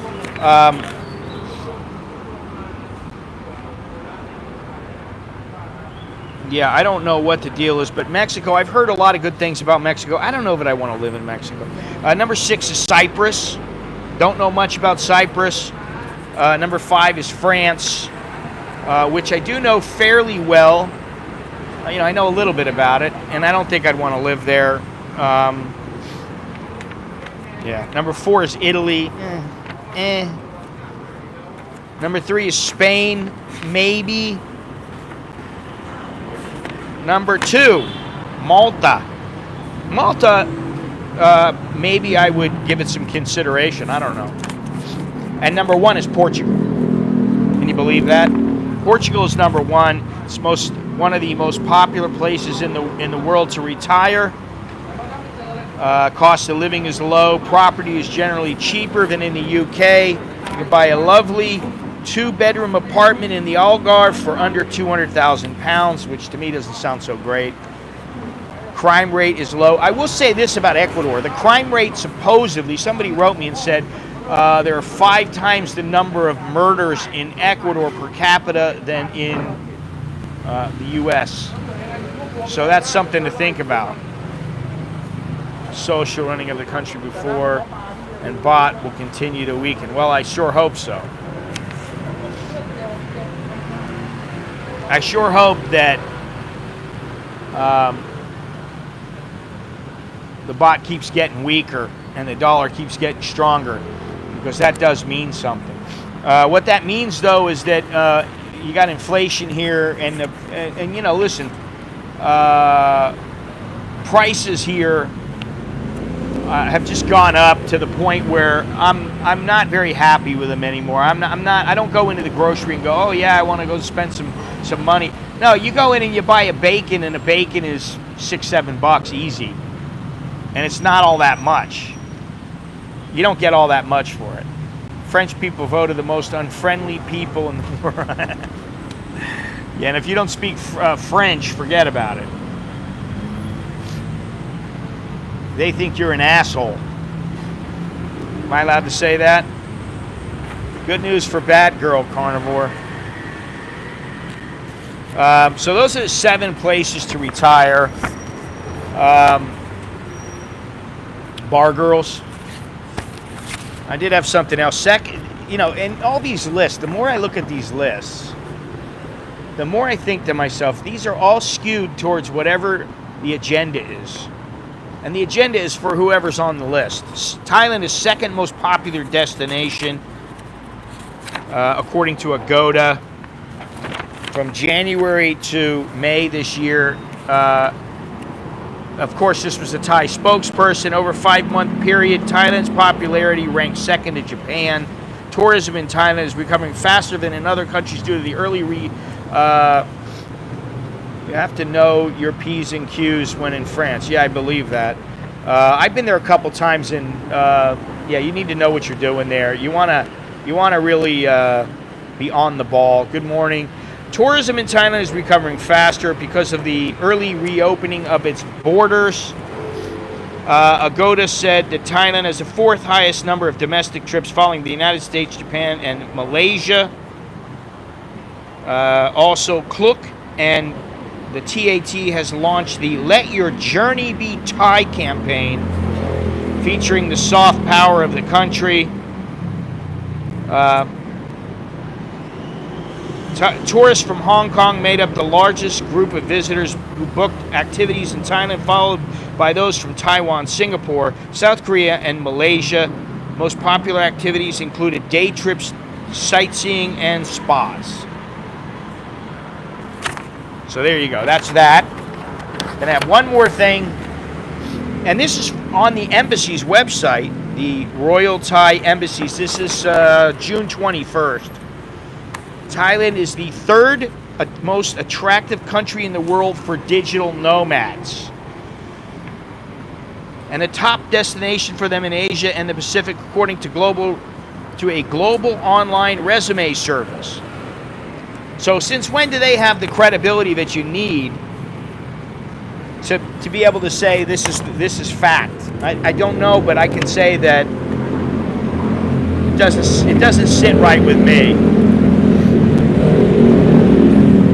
Thailand dominated the digital nomad landscape, serving as favorite docking point, the company Resume.io wrote on its website. Bangkok was the most popular city in the region, and northern Chiang Mai province took second place, followed by Ubud on the Indonesian island of Bali.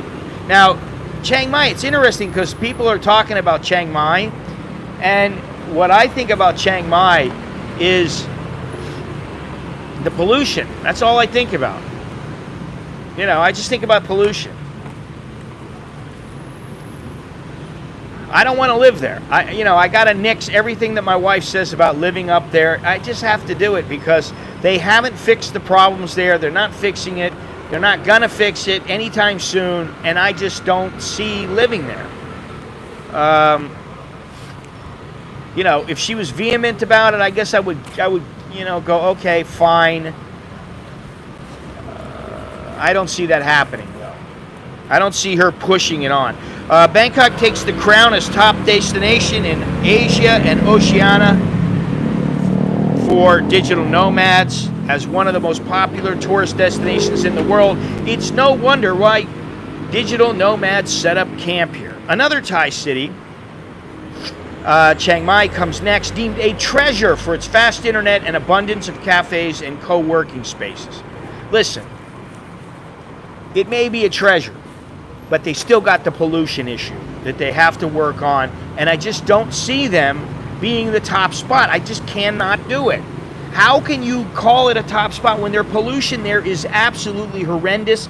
It's amongst the worst in the world, and you will get ill if you live there. So why do you want to live there? It boggles my mind. Let's see here. The island Koh Phangan in the south and southern Krabi province, also made the top 10 in Asia. Krabi is home to some of Thailand's best beaches, while Koh Phangan offers unspoiled natural beauty and numerous working spots for nomads. Okay, I understand these places, yes. The tenuous global economy has done nothing to discourage the trend of working from remote locations. We are seeing more people choosing to resign and seek out opportunities because they are rethinking their work-life balance and work experience. If employees want to work remotely from around the world, they will find opportunities that allow them to do so. So there you go.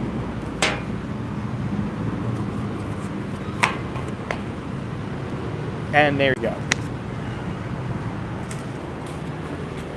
That's the end of that. Those are all my articles for the day. Cleaned them up at the last minute. Got done. So that's that. So there we have it. The end of another day. Wonderful seeing you all. And I guess it's good to be back. I'm still I don't even know what to say, but it's shock right now. I haven't really settled in yet. Because we've only been back about 24 hours, well, a little more than 24 hours, but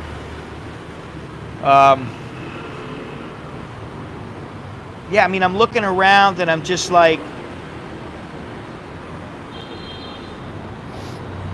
in Florida, it was a lot to go to the malls. Looks like you lost a few kilograms, been training again. No, I kept the weight off. That's about it. But I've lost weight from before. But that's been a while now.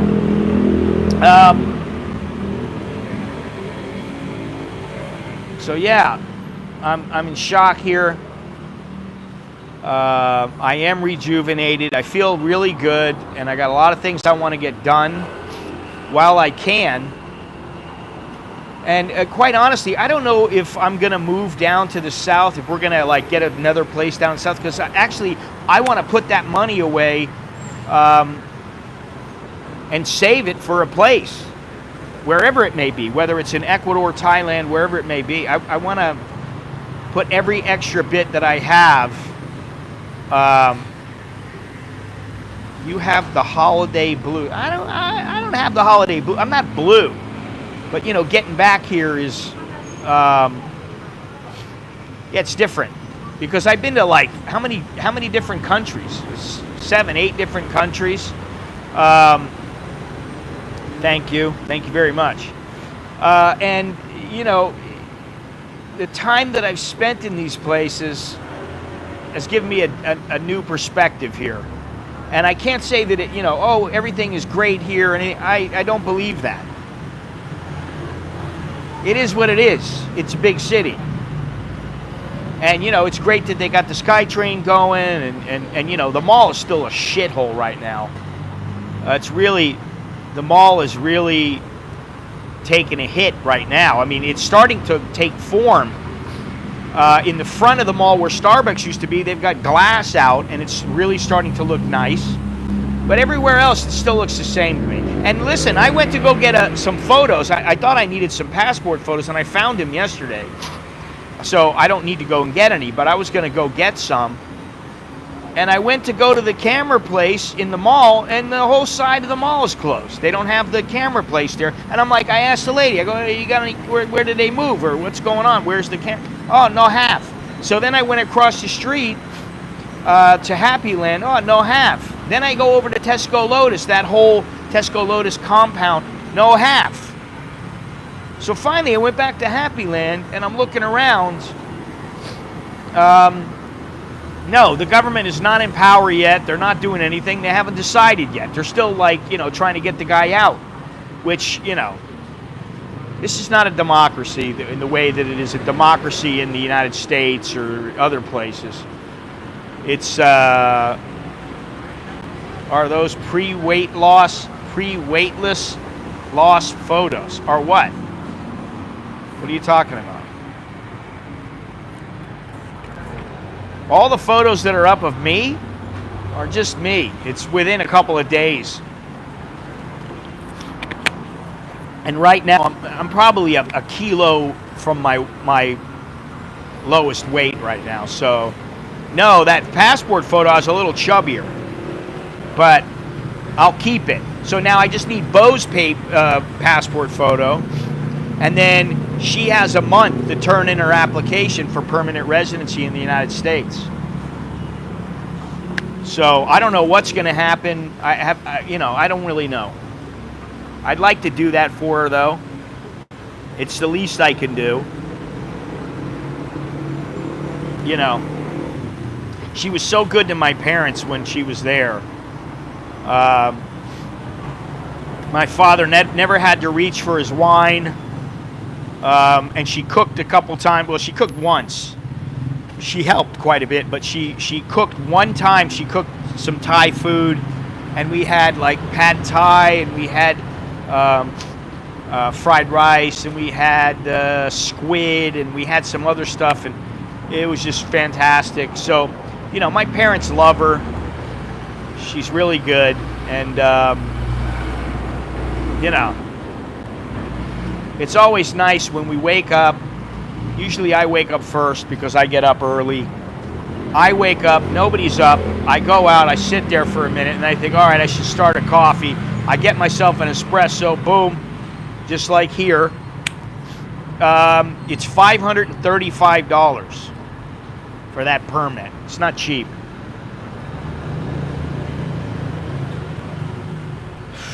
You know, and there's no guarantee that you'll get in, although I think she will, but I don't think you have to do it until you're approved. I don't think you pay until you're approved. But I'm not sure. Did you go to the Thai market in Florida? No, we went to an Asian market. What is it called? Was it the New York market? It's an Asian market in Florida, and they got all kinds of stuff. You know, they can't make it just with a Thai market. I don't think they can. You know, this is like that Vietnamese food.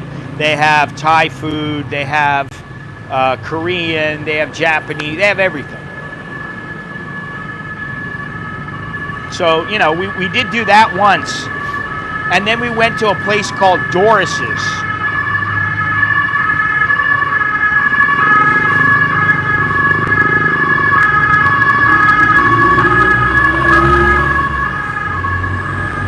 Doris's grocery store, which it's not the nicest store, apparently, according to my mother. My mother said that Joseph's is a very nice store there in South Florida.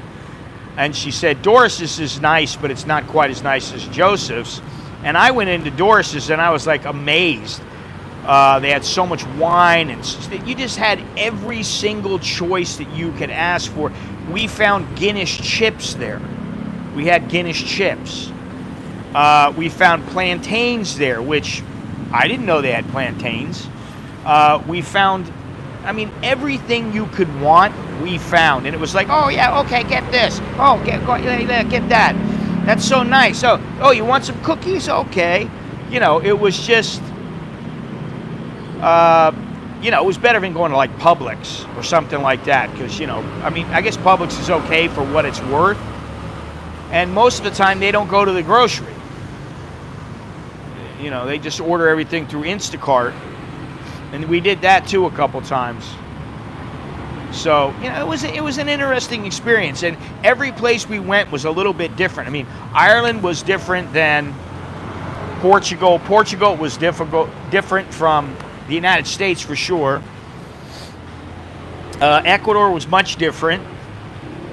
And then, you know, we went to France and back to Lisbon and then to Heathrow. You know, Heb is the best grocery store in the U.S. I don't know what. This is another thing. The prices were outrageous. That's all I'll say. Prices for things were outrageous. Now, prices in Amsterdam were outrageous. It was almost $30 for one dish. It was not huge, but it was moderately sized. It was $25. 25 to $30. I mean, we couldn't get out of a place without spending $90, $100. In the United States, the same thing. You know, I mean, unless we went to somewhere, no, I didn't get a SIM card. I didn't get a SIM card anywhere. In the States, it was quite expensive. Yeah, I don't even know what to say. I mean, you know, most of the food was pretty expensive, and prices are going up. So inflation has hit the United States. It's hit Thailand. And, you know, Thailand is, don't let it fool you.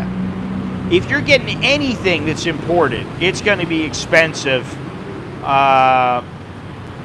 you know, to buy groceries. $200 a week. Holy shit.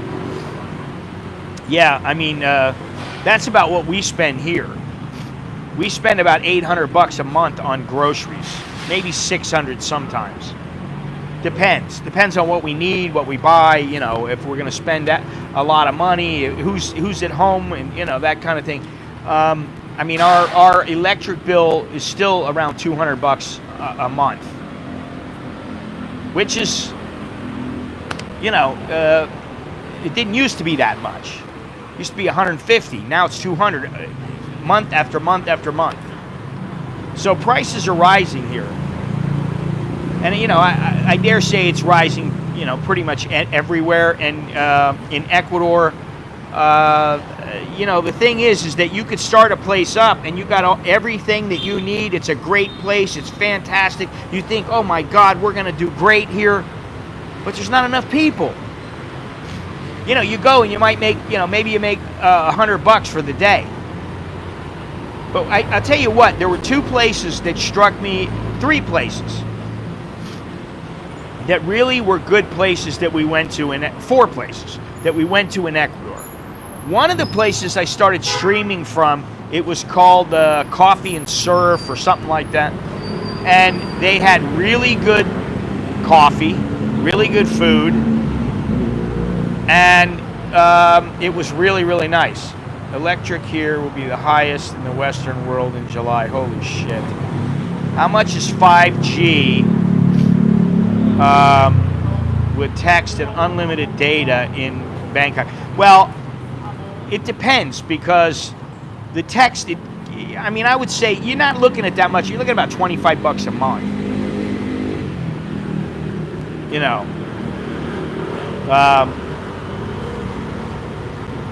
Yeah, that's, I mean, you know, that's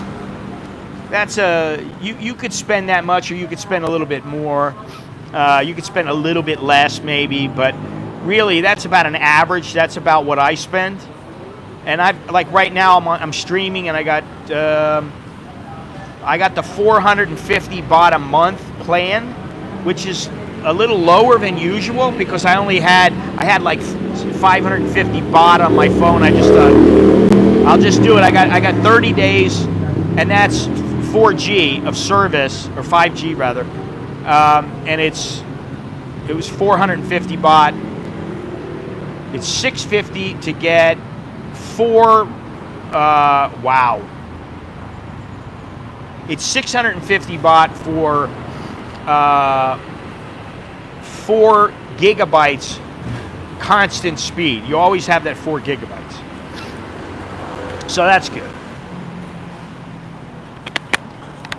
So, you know, the cost of living might be low in some areas here, but in some areas there are some things that the cost of living has gone up quite a bit, and groceries are one of them. You know, well, we own the phone too. Everybody owns the phone, their own phone here. You know, it's not, you don't get the deals you get back in the U.S. where, you know, you gotta pay on a plan, and you get the phone for dirt cheap, or there's none of that. You don't get that here. But I was trying to think of what it was that I wanted to say.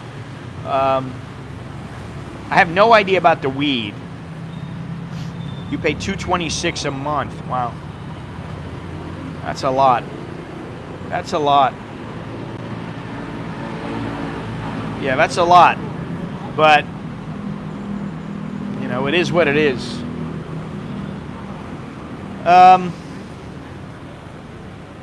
Yeah, I'm trying to think of what I was going to say, but it had to do with cost of living.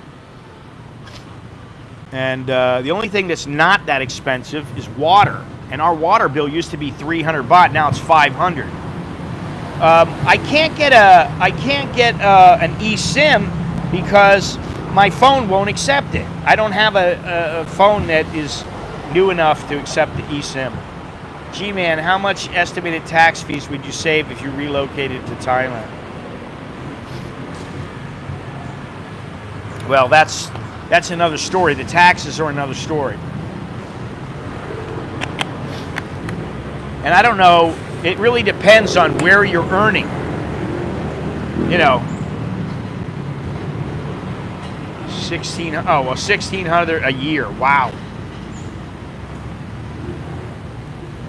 How much was it?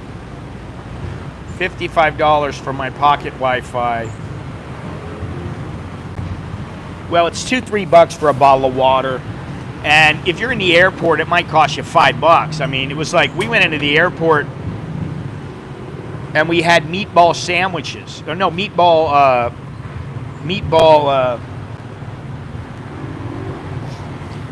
burritos. We had meatball burritos, and we had something to drink, and that was like $35. I was like, what? Now, something else here. If you go over here, the macro is now shut. In the time that I left, it shut down. They're gone. There's nothing inside. They've taken everything out. It's shut down. Which, you know, that's how it works. You know, things shut down. And I've noticed there's a lot of things that have shut down since I've been gone. I don't know. Maybe that's just what's happening. Yeah, I would get out of California, man. You know, I know that some people are set there and they're stuck there, or they just don't want to leave because it's a pain in the ass. But God, I would get out of there.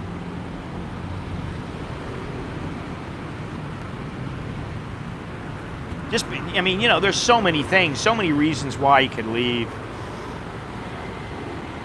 So, Gennaro, I mean, I think you're going to need to leave pretty, you know, like in the next 6 months to a year for sure. If you want to, I mean, I don't know what you got to take care of while you're there, but man, it'll be good when you get away.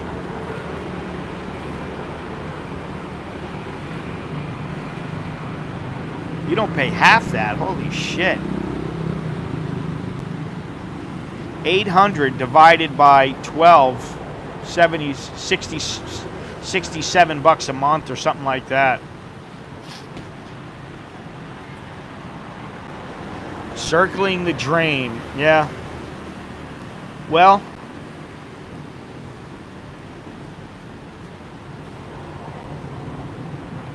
get out of there. Come on over to Thailand. Go to Ecuador. Go to Portugal. Go wherever. You got to go somewhere. I tell you what, get out of there. I can't see. I mean, you know, I guess if you got plenty of money, the U.S. is not a bad, and you're retired, the U.S. is not a bad place to live.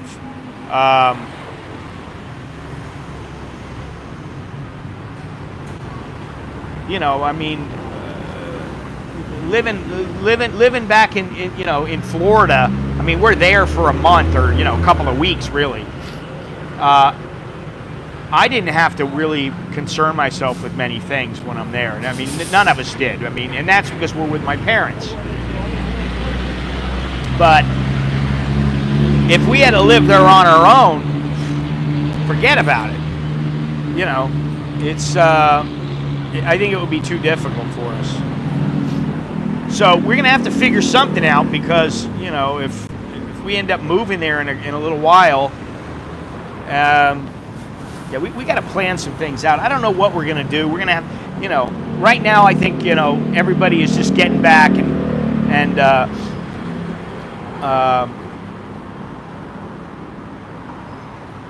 holy shit.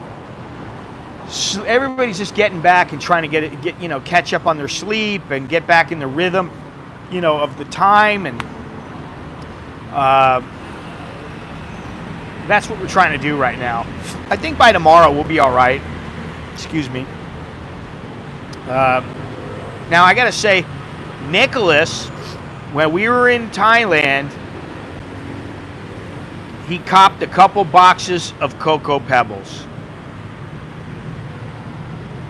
And he lugged those Cocoa Pebbles all over the world just to get back. And we already, all of us, we've almost eaten one pack already. We only had 2 boxes of them because we didn't want to carry more, or we could have got some more. But he lugged those Cocoa Pebbles all over the world. We got rum cake. We got like 3 rum cakes. We got these little mini rum cakes, which are fantastic, which I had one before I came over here. Not supposed to eat it, but you know what? One little cake, I figure it's just a little tiny thing, like a little rum cake like this, about that high, little tiny one. And they're very good. But we got all kinds of things. I mean, you know, we had cookies when we left. Those cookies got eaten like halfway through the trip. I bought a bunch of Cliff Bars. The Cliff Bars are gone. I bought 10 of them because I could pay for it with the voucher. We already ate all those up. We had sandwiches. We already ate those up. We had all kinds of keychains and little gifts to give and chocolates, and we have a bunch of chocolate left. So, you know, we have some things. The latest is that Governor Newsom is making possible for people to steal up to $900 and not be prosecuted. Outrageous. Yeah, that is outrageous. I find that repulsive, because whatever happened to you're stealing, you are doing wrong. Now it's okay. Well, you can steal up to $900, but I'd be going into stores all day long. I make a living stealing up to $900 worth of stuff. You just go into a bunch of stores and buy stuff. I mean, where's that mentality come from? It's okay to steal. It's not worth it for us to prosecute them. Throw them in jail. I'd put everything at $901 and then discount it.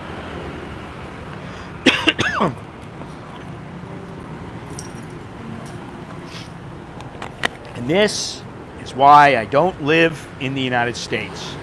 I could make more money. I could be better off financially. But my peace of mind, I wouldn't have it. I just can't see it. I mean, unless I was retired and I didn't have to worry about shit, and I was down in the South, I would not do it. Gennaro's and security in stores can't stop it either. Told my friend we should do it. She'd fly to Cali, then rent a huge U-Haul truck, steal $899 at several stores to fill the truck, drive it back to Texas. There you go. Why not do that? I mean, I'd fly home and do that. I mean, it's just crazy. And it's like, I just can't bring myself to do that, because that money's coming from somewhere. That's somebody's products. Even if it is a Target or Marshall's or whatever it is. I saw Target while I was there. I didn't even go in.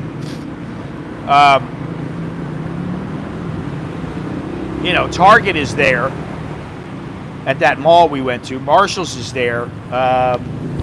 There was some other place. I can't remember the name of it. But they have all kinds of stores there. They have all kinds of... They have the Prada and the Boss and Coach and all. But those are outdoor. Most of those are outdoor. I don't know what people are thinking when they allow people to steal that much. To steal anything. You steal $5 worth of stuff, you're guilty. You're stealing. You're still stealing. That's what it is. Yes, larceny is... Well, I'm not going to say anything. I'm not going to speak on that. I'm going to keep my mouth shut for once. I need to keep my mouth shut more and just worry about me and right this direction.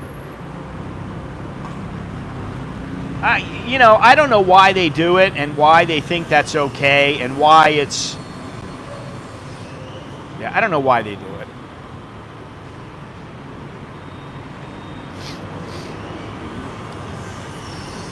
Well, all I can say is, if you ask for it, you might just get it. Be careful what you wish for, you just might get it. I've been saying that for a long time, and that goes with people,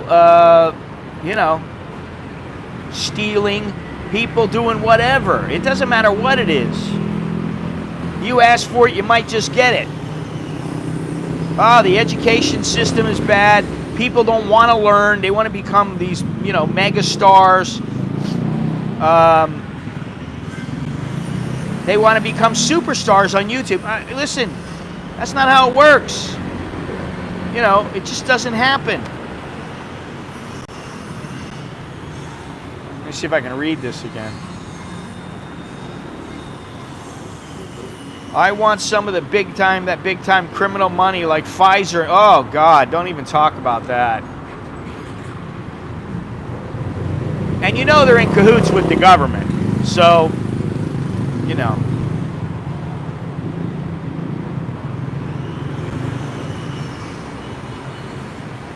listen, these are the kind of things I don't want to concern myself about. I mean, honestly. I don't want to worry about this. I don't want to think about it. I know you have to think about it. But when I was in that little village in Ecuador, I got to say I didn't worry about anything. When I was in Puerto Lopez, where we went grocery shopping, and then we went there and we had ceviche. We had ceviche in Ecuador that I gotta say it was probably, now I haven't had a whole lot of ceviche in my life, but it was probably the best. I would say it's the freshest, the best, the freshest meal I've probably ever had at a restaurant. You know, I think that the ceviche they made at that one particular place, which is Chucky's Ceviche. Chucky's is known for having a good ceviche there. I didn't know it. My friend knew it. He said, let's go there. I said, okay. We went and checked out the fish market. They had all these fresh fish laying around. And I put some up on Instagram, and I'll put some up in the video and all this other stuff where we went. But they had the best fish there. They had the best seafood. It was fantastic. And see you later, Andy. The ceviche was fantastic. The plantains were fantastic. You're sitting there drinking a cold beer. It's fantastic. Everything you're having there is fantastic. And you don't hear any of this stuff. You're not hearing about what's going on in America because they're doing everything that they can there without thinking about, oh, America this, America's going to do that, and they're, oh, what about... And the good thing is everything is pegged to the dollar. It's all dollars there. So I didn't even know it, but some of the coins in America are different. I didn't know that. The dollar, there's a dollar coin. I didn't know that. That was far different from what I used to see. Some of the nickels, some of the quarters, they're all different. Everything's different now. Everything's changed. I didn't know that. You know, I'm like looking at coins I got now. I'm going, oh, is this Ecuadorian money? Oh, there is no Ecuadorian money. It's the same as in the U.S. I didn't know that. But when I was there, I did not think of anything like that. And the only reason I thought of stuff when I was in the U.S. is because me and my father were talking about it with my niece, and we were talking about certain things, and we, you know, with my mother, and we had little things we were talking about what's going on in the United States and everything. But it doesn't really matter to me. What difference does it mean to me? At this point, it doesn't mean anything to me.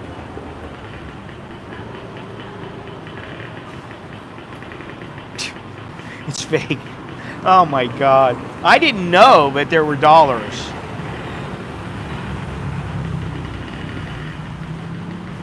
Presidential $1 coins. I don't know about that.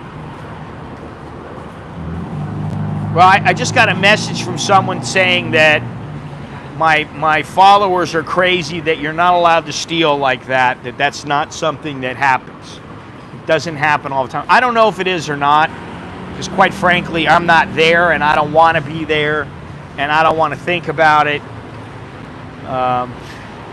Is there sports? I don't know. To be honest, there's a lot of surfing, some yoga. I think that there is actually. There's whale watching. I know that. There's a lot of whales in in Puerto Lopez. You can go on whale watching trips. I think there is some sport fishing there. I don't know. I'm not positive, and I don't know why that I'm not, but I guess I just wasn't keeping my eyes open when I was there. Nicholas got his hair cut. Yes, there's a big sport fishing out of Manta. So Manta is not that far from where we were, and Puerto Lopez. So that's interesting. So you can do some fishing. But Puerto Lopez was a nice little city, and Nicholas got his hair cut there, and my friend Teddy got his hair cut there. But Nicholas went in, got his hair cut, and he looked like a movie star. I mean, you know, he slicked his hair back, got the gel, slicked his hair back. Now he's got some gel. Every time he cuts his hair. So, you know, well, I have done a lot of sport fishing in my life, but I haven't done that much lately. But I like sports fishing. And my father was a big fisherman. He was a big fisherman. He did it far more often than I did. And he won some tournaments, and he's, you know, I think he caught a 550-pound swordfish or something like that. I've been to Panama, and that was interesting there. But I didn't really look at it as a place to live. I don't think I could live there. I don't know why. I mean, I went to Nicaragua too, and I did not think Nicaragua was a good place to live. You know, I don't know. You know, we'll see. Currency there is the dollar. Yeah, I mean, that's great and everything, and, you know, I don't know. I just, you know, I can only think about so many things at once. And thinking about Ecuador or Portugal and Thailand and Costa Rica, I don't think it's up there. I think it's down now. It's down on the list for a number of reasons, even though it's very eco-friendly. I think it's down on the list because of the financial limitations that you might have there. It's a little more expensive. Yeah. So I think Ecuador is the place, though, honestly. But I'm gonna have to, you know, try to sock some money away. So buy a T-shirt, by the way. Get yourself a T-shirt. Get yourself a hat. I'm gonna start putting some new stuff up, some postcards, bags, you know, tote bags, and all that kind of stuff. And you know, you can help out that way. That's great. Fantastic.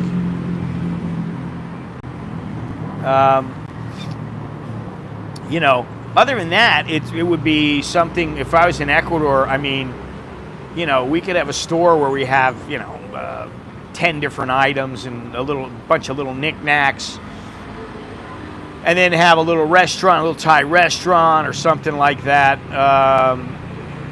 You know, we could do it, but I certainly don't want to do it when we're renting, if it's possible, you know. I'd much rather just own everything, you know. But that's a big move, and you know, it'd be a year or two at least before we can do that, and hopefully it'll still be good, you know. We want you in Ecuador, and we will help with the visa. Yeah, I know you want me in Ecuador. Everybody wants me in Ecuador. You want me in Ecuador too, to be, you know, the whole group there. There's a few people there. You know, you get your little tribe going on there, and I think it could be really nice there, just because the beach is there. You're on the beach. I mean, you are literally 100 feet from the beach. And if you like beaches, where else are you going to go? This girl's wearing a sweatshirt. Absolutely, it's so hot out, and she's wearing a sweatshirt. And this lady across the way here, she's wearing a sweatshirt and a hat and a mask. And this guy's wearing a mask. Look at this. This guy's got a mask on. Over here, this guy's got a mask on. Unbelievable how many people are still wearing masks here. Crazy.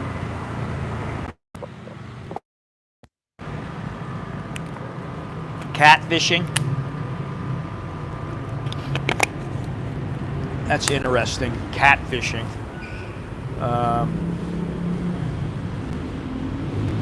Yeah, I don't know. I don't know about catfishing. Catfishing like for real catfish, not like, you know, online catfishing. Anyway, I think this stream has come to a screeching halt. And I don't think I'll be streaming tomorrow. Noodling? What's noodling? Yeah, I don't know what that means, noodling. I have no idea what that means. I'm not with the program. I'm not with the program. Well, thank you, Daniel. I appreciate it. It was a hell of a trip. And I cannot say that I would do this again. Just because, you know, everything was lined up. Oh, we could do it next year. I don't know. You know. Although I think we would go Bangkok to one place and then go to Fort Lauderdale. We'd just be there. I think that's how we would do it. I don't think we would go to all these different places. And then from there we can go to Ecuador. And I really wanted to do stuff more when I was there, but it was really hard because I would have been stuck wherever I was with the Wi-Fi, and then when I was doing my streaming, sometimes it would work and sometimes it wouldn't. And I was like, well, why is it not working? I paid the money, I've got all this time, why does it not work? Why does it not show up? I don't know. So it made it difficult for me to plan anything. Really sucked, you know, but that's the way it goes. Your arm is the noodle put in the catfish hole, they latch on, pull it out. Ew. It's like hunting with Bowie knife for wild boar just underwater. Oh, wow. They use their hands and a stick in holes where catfish are and get them to bite the hand and pull them out. Very nice. Oh, God. I think I'll pass on that. I don't think I need those fish that bad. I think I'd rather have mahi and grouper. Catching them the old-fashioned way. Or going to the fish market. I think that's what I would rather do. I would rather catch those myself,